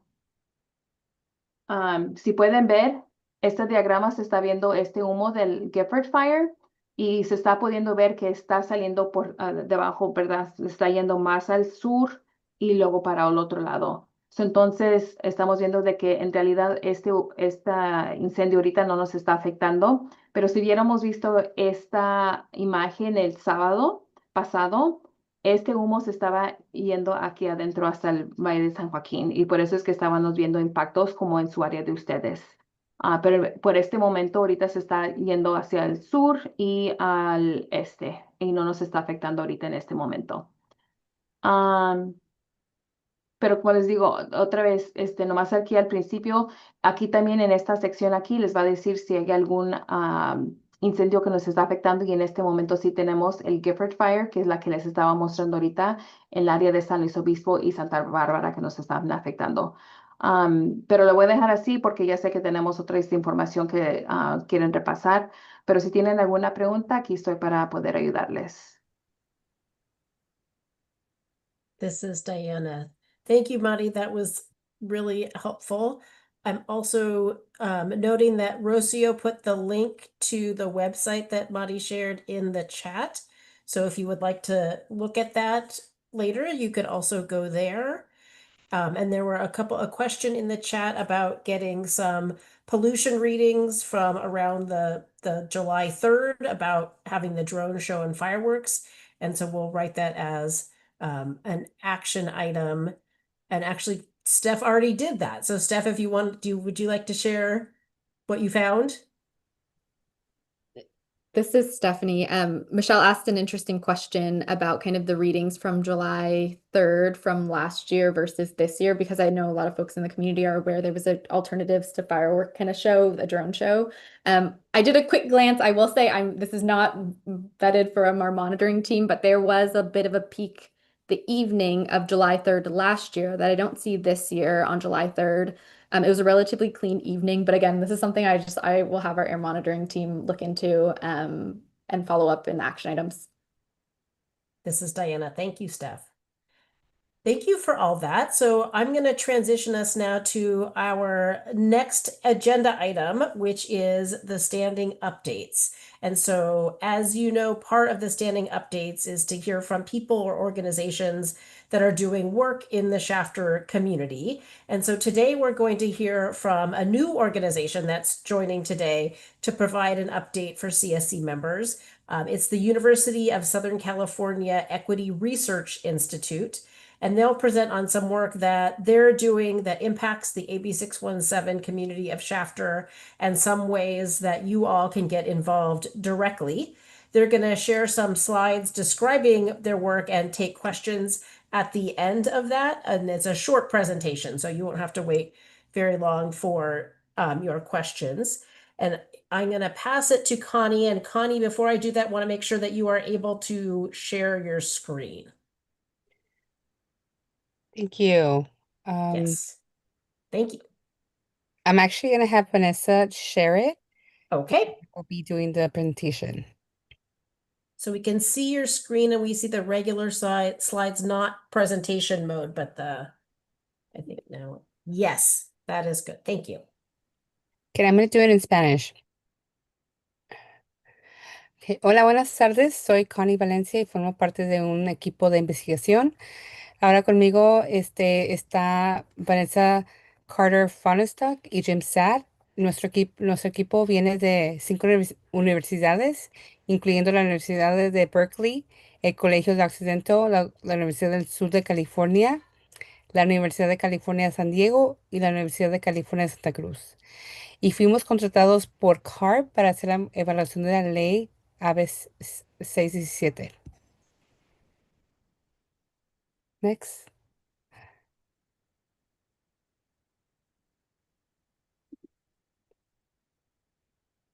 Thank you. Nuestra evaluación se basa en las evaluaciones anteriores. La meta de esta evaluación es para entender cómo la ley ABC17 y el programa de protección del aire de la comunidad. Hi, this is Stephanie. Yes. I'm so sorry to interrupt, Connie. I just see a message from, I want to make sure you all don't get too far into the presentation. I'm seeing a message that there's no interpretation. I just maybe want to see if anyone else is having issues. I can hear, I'm in the English channel and I can hear the translation of you, but I just want to see if there's any issues for anyone else. Bianca, can you hear? This is Diana. I can hear in the English, but not in the Spanish. Yo la puedo escuchar en español y estoy en el canal de español. Okay. Yeah, I'm saying it in Spanish. Is that okay? Or do Honey, you ¿estás en el canal de español? ¿Puedes cambiarle el canal de español, por favor? okay, let me see. Perfect. Thanks. Yeah, I'm seeing Tanya. This is Stephanie. I'm seeing a message from Tanya I go to the Spanish one, you said? that Yes. Connie's not. You know. Sí, sí, si puedes en el, parece que está un icono del mundo y luego escoge el canal de español. Okay. ¿Ya me pueden escuchar? Sí. ¿Está bien? I see. Can everybody hear me? This is Diana. Bianca, can you hear Connie? Yes, okay. Connie, Okay. you're good to go. Thank you for pausing us, Steph, and Bianca for saying something.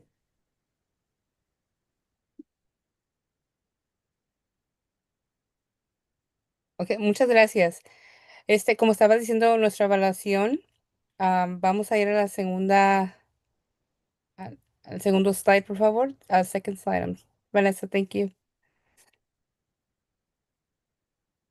Thank you. Nuestra evaluación se basa en evaluaciones anteriores. La meta de esta evaluación es para entender cómo la ley AB617 y el programa de protección del aire en la comunidad ha avanzado o no en la equidad. La evaluación se enfoca en los análisis de 5 comunidades al final de la implementación del SERP, que se centra tanto en los procesos como en los resultados e incluye recomendaciones prácticas para la recopilación de datos y un marco de trabajo para la evaluación futura del programa. Next slide. El proceso de investigación lleva varios pasos. Primero, que quiero decirles que con el equipo consultivo de investigación desarrollamos una metodología para completar la evaluación. Y esto incluyó a miembros de la comunidad de Chapter, que incluye Angie Nelson, Bianca Santoyo y Stephanie N. Pero desde ahora hasta marzo del 2026 estaremos conectando con los CSCs para averiguar sus prioridades. Vamos a conducir entrevistas, grupos de enfoque y encuestas. Vamos a analizar los datos para entender el resultado en Chapter y también en Oakland, en Los Ángeles, San Diego, Portside y la comunidad de Calexico, Urber y el centro. Después vamos a reportar nuestros hallazgos a ustedes y a la comunidad y a CARB.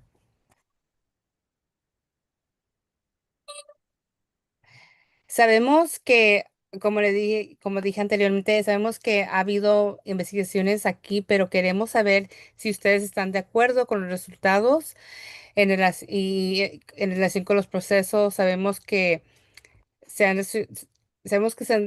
desarrollado varias cosas, incluyendo el SERP CSC seguimientos de acciones, y me refiero al rastreador de estrategias del SERP, que documenta el progreso de la implementación de SERP y está disponible en inglés y en español.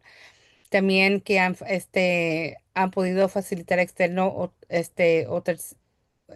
terceros, han podido desarrollar subcomités, representación de grupos de interés, presupuestos, participación y talleres interactivos.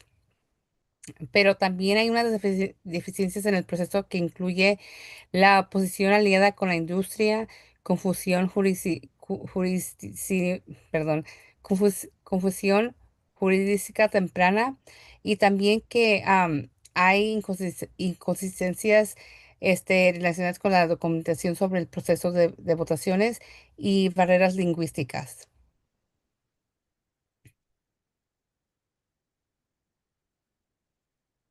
Next slide.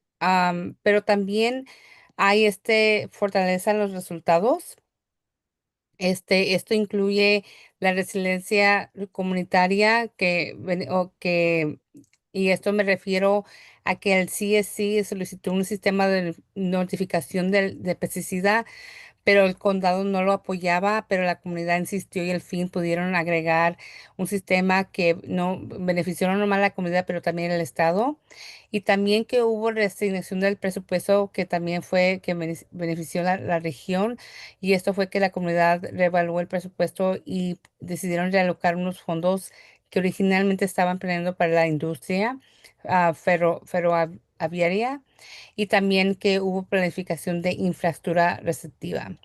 Pero la deficiencia en los resultados indica que hubo posible desconfianza hacia los beneficios públicos y es porque hay familias que están preocupadas de aceptar o solicitar purificadores de aire por cuestiones de ciudadanía o inmigración.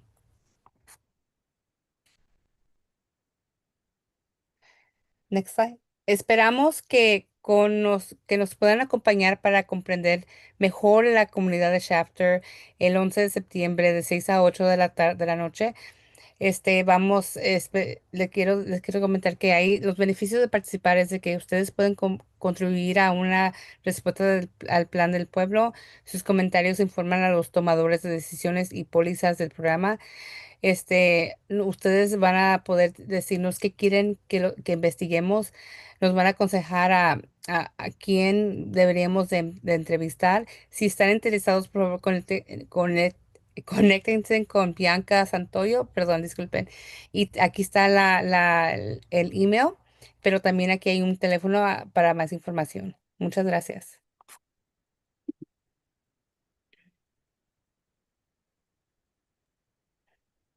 This is Diana.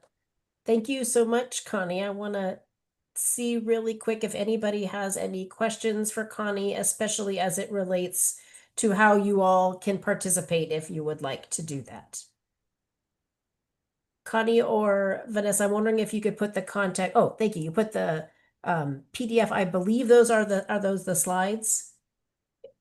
Thank you. And do the slides have your contact information and the information about the September 11th discussion in there? Yeah, they have both, but I'll also put mine in the chat and maybe Connie could drop hers as well. This is Diana. Thank you. So if you would like more information about the Equity Research Institute Shafter research, please look at the PDF that is in the chat. You could also reach out to Vanessa, who is putting her information in the chat, and Connie, and then Stephanie also said that they will email all of this information to everybody after the meeting in their normal post-meeting communications. So thank you, Connie and Vanessa. Our next standing update is from CARB, and I see Mike. Hi, Mike. Hi, everyone. Nice to see you all again. My name, for those that don't know, is Mike Alves. I work for the Office of Community Air Protection. I just have a quick, small update here. Every year, just for context, my office, OCAP, gives an update for the Community Air Protection Program as a whole, and we did that recently on July 24th. We typically have a few CSC members from throughout the state participate in this presentation, and we did this time. This update highlights the progress made in terms of emissions, exposures achieved for our communities, as well as some other accomplishments and challenges. For Shafter specifically, for instance, you guys played an incredibly pivotal role in DPR's spray days, the pesticide notification system. And that was outlined in our progress update as well. And I am going to just post the YouTube link to see. I think there's an agenda. Things are timed, so you don't have to watch the whole thing, but you can sort of find the different places where we have some of the CSC members talk during this meeting. And then lastly, I just want to thank USC, Connie Valencia, for giving the update about the AB617 evaluation. I would really urge everyone, if they're able to contribute their experiences. I think it's a really great way to get involved, and I think it's highly important. I think everyone can agree that the program that we're in is not what it was 5 years ago. And we're still continuing to improve that. And so all of your guys' really great experiences, something we, I think, want to hear. This is Diana. Thank you so much, Mike. And Mike did put in the chat a link to the YouTube for the cardboard meeting if you would like to check that out. The next standing update is from DPR. Do you all have an update you'd like to share? Good evening, everybody. Actually, this week we do not have any update. So That is also, this is Diana. That is also totally fine. And we are happy that you are here anyway. thank you so much. I hope everybody has a wonderful rest of their evening, but I do not have any standing updates. So hopefully next time. Thank you. Great. Thank you. So now then I'm going to pass it. Oh, sorry, Stephanie. This is Stephanie from the Valley Air District. I did think, because I've given so many other updates and my team has announced a lot of things, I thought I'd be done giving updates. But the last thing I did want to share with folks is we have been doing, and you all are aware of this, quarterly air monitoring updates for the community, just so you all can get a sense of kind of what the last quarters looked like. Given our packed agenda, we didn't have time to share it as a presentation, but I did want to make you all aware that it's available for you all to review. And following today's meeting, our team will kind of wrap up all of these updates in an email to you all so you can take a look at all of the materials at your own time. Thank you. This is Diana. Thank you, Steph. So now I'm going to pass it to, we have two Vanessas today, so I'm passing it to Vanessa Gomez for our wrap up and sharing of action items and next steps. This is Vanessa. Thank you, Diana. We've reached that part of the meeting. We're going to start wrapping up. I want to reiterate how grateful we are that our team is for all of you contributing your comments and your questions, really engaging in today's very important discussion.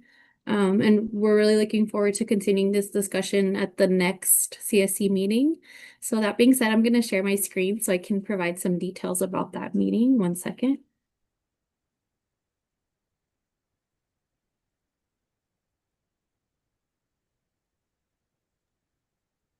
Okay.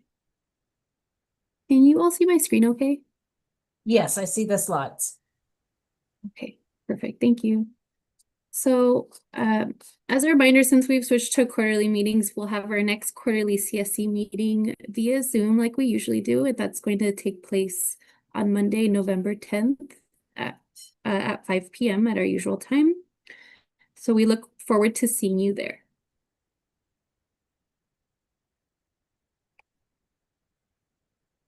And as we usually do during the end of our CSC meetings, we're gonna go ahead and share the action items that we Vanessa, have this added. is Diana. I'm going to interrupt you because Steph has her hand raised, and I think it might be about this next meeting. Sure. This is Stephanie, and sorry to interrupt the flow, Vanessa. One thing I did want to bring up, and some of you, it feels very far away right now, but I just wanted to make everyone aware that there is a holiday kind of this year. It's very different from how it has been historically. We've had to reschedule occasionally our Shafter November meeting because it's fallen on Veterans Day. This year it's kind of in a weird spot. It's on a Tuesday. So our main meeting is actually going to be the day before a holiday. I do think it's very possible that there are some people that are maybe taking time off and that it might present a conflict. So I do also maybe want to propose that we move the meeting to the 3rd. So it's just 1 week earlier, and just see if there's any reactions or thoughts to that, because otherwise the meeting will be sandwiched between the weekend and then a Tuesday off. So I do think there are some people that might maybe take some vacation, take some time off. And so just wanting to see if November 3rd, which is the Monday right before it, would be a date that works for the CSC as well. Maybe just seeing if there's like thumbs up, or I see Michelle's hand too. See, I just wanted to see if there's reactions to that. Or if folks are like, I'm busy on the 3rd, we'll just keep the regular 10th. We're still working, but we're just aware that there's some conflicts that arise when there's holidays. I'm seeing a couple thumbs up already. I see 2 thumbs up. This is Diana. Michelle, were you expressing that that day does work for you, or did you have a different question? I had a different question. I thought in all the conversations we're having, did we talk about having a meeting in September? Did I misunderstand? I thought maybe we were going to continue this conversation. I thought we said in September. Is that a subcommittee meetings? Yep. If it's one, but it has to be in the evening, because I think that's why we didn't get as many people, because it was like from 4 to 5. So I guess, and right. Whether the one in November is mismo to me. That's whatever you guys want to do. That's fine. But I thought I heard something about September.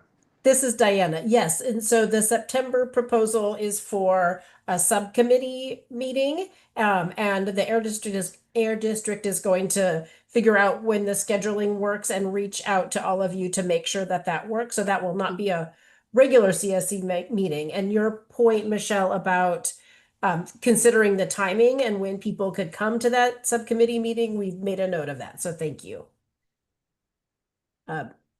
And Julio, were you raising your hand to say that you're supporting moving the November meeting, or did you have a different? No, I'm so sorry about that. I was kind of just just going back to the updates and stuff too. I did want to let it be known that I've heard a lot of the comments and stuff, especially back to the conversation about the vegetative barriers and such. I've been taking notes on a lot of the concerns, and I'm just going to, I do hear, and I'll be submitting a lot of these. I'll be letting my management know about a lot of the desires that are being voiced by the community right now when it comes to the vegetative barriers and all the other things I've been hearing tonight. So I just wanted to let that be known. Thank you. Thank you, Julio. I'll pass it back to you, Vanessa. This is Vanessa. Thank you, Diana. I'm gonna now share my screen so I can share the action items that we wrote down for today. And as we mentioned before, we like to share these action items with everyone to ensure that there's transparency and accountability.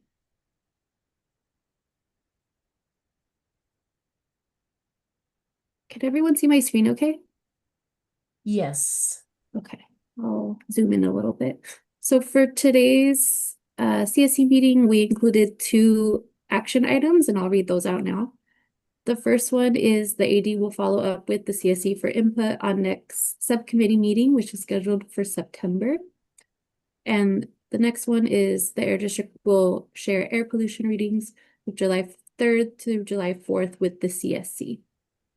This is Diana. Vanessa, I would add one about the Air District following up about the date for the November meeting. It seems like we're trying to decide between whether it's November 3rd or the week before the normal meeting, or the date of the regular meeting, which would be November 10th. So it sounds like the action item is for the Air District to do some follow up on that and then let all of the CSC members know when that is. Great. This is Vanessa. Thank you, Diana. Are there any changes that need to be made to the other action items, or are there any other action items that I missed? I have a question real quick for the one on the sharing the air pollution readings. I want to see the comparison from the 2024 July 3rd versus the 2025 July 3rd, please. And this is to clarify even further Angie's point. So it says 7/3/2025. I think Angie was wanting to see 7/3/2024. And then Thank 7/3/2025. Okay. Perfect. Great, thank you. Anything else?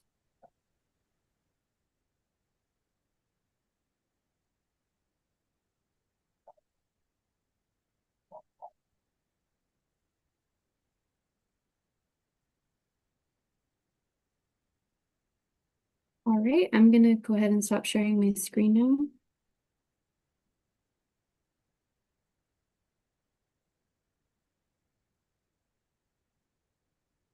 And with that, we can move on to public comment. So once again, I'd like to thank everyone for your continued engagement at today's CSC meeting and beyond these CSC meetings as well. We're super grateful for everyone being here and sharing all of their questions and concerns during this meeting. At this time, I'd like to open up the floor to anyone who would like to make any final comments. As a reminder to folks, community member comments continue to be super important to this process because they ensure that the program is shaped with community's perspectives in mind. And so if you'd like to make a comment, we encourage you to, if you're a public attendee on Zoom, please raise your hand to ask a question, or if you are on the phone, you can press *9 or type in the chat to share a question or comment.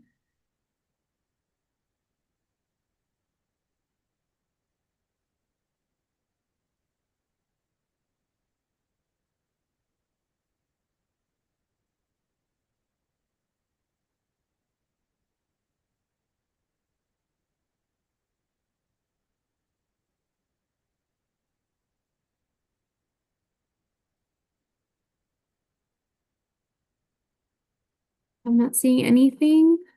I'll give it another minute in case folks are thinking of something to share. Vanessa, this is Diana. Are there any comments on the YouTube Live? Thank you for checking.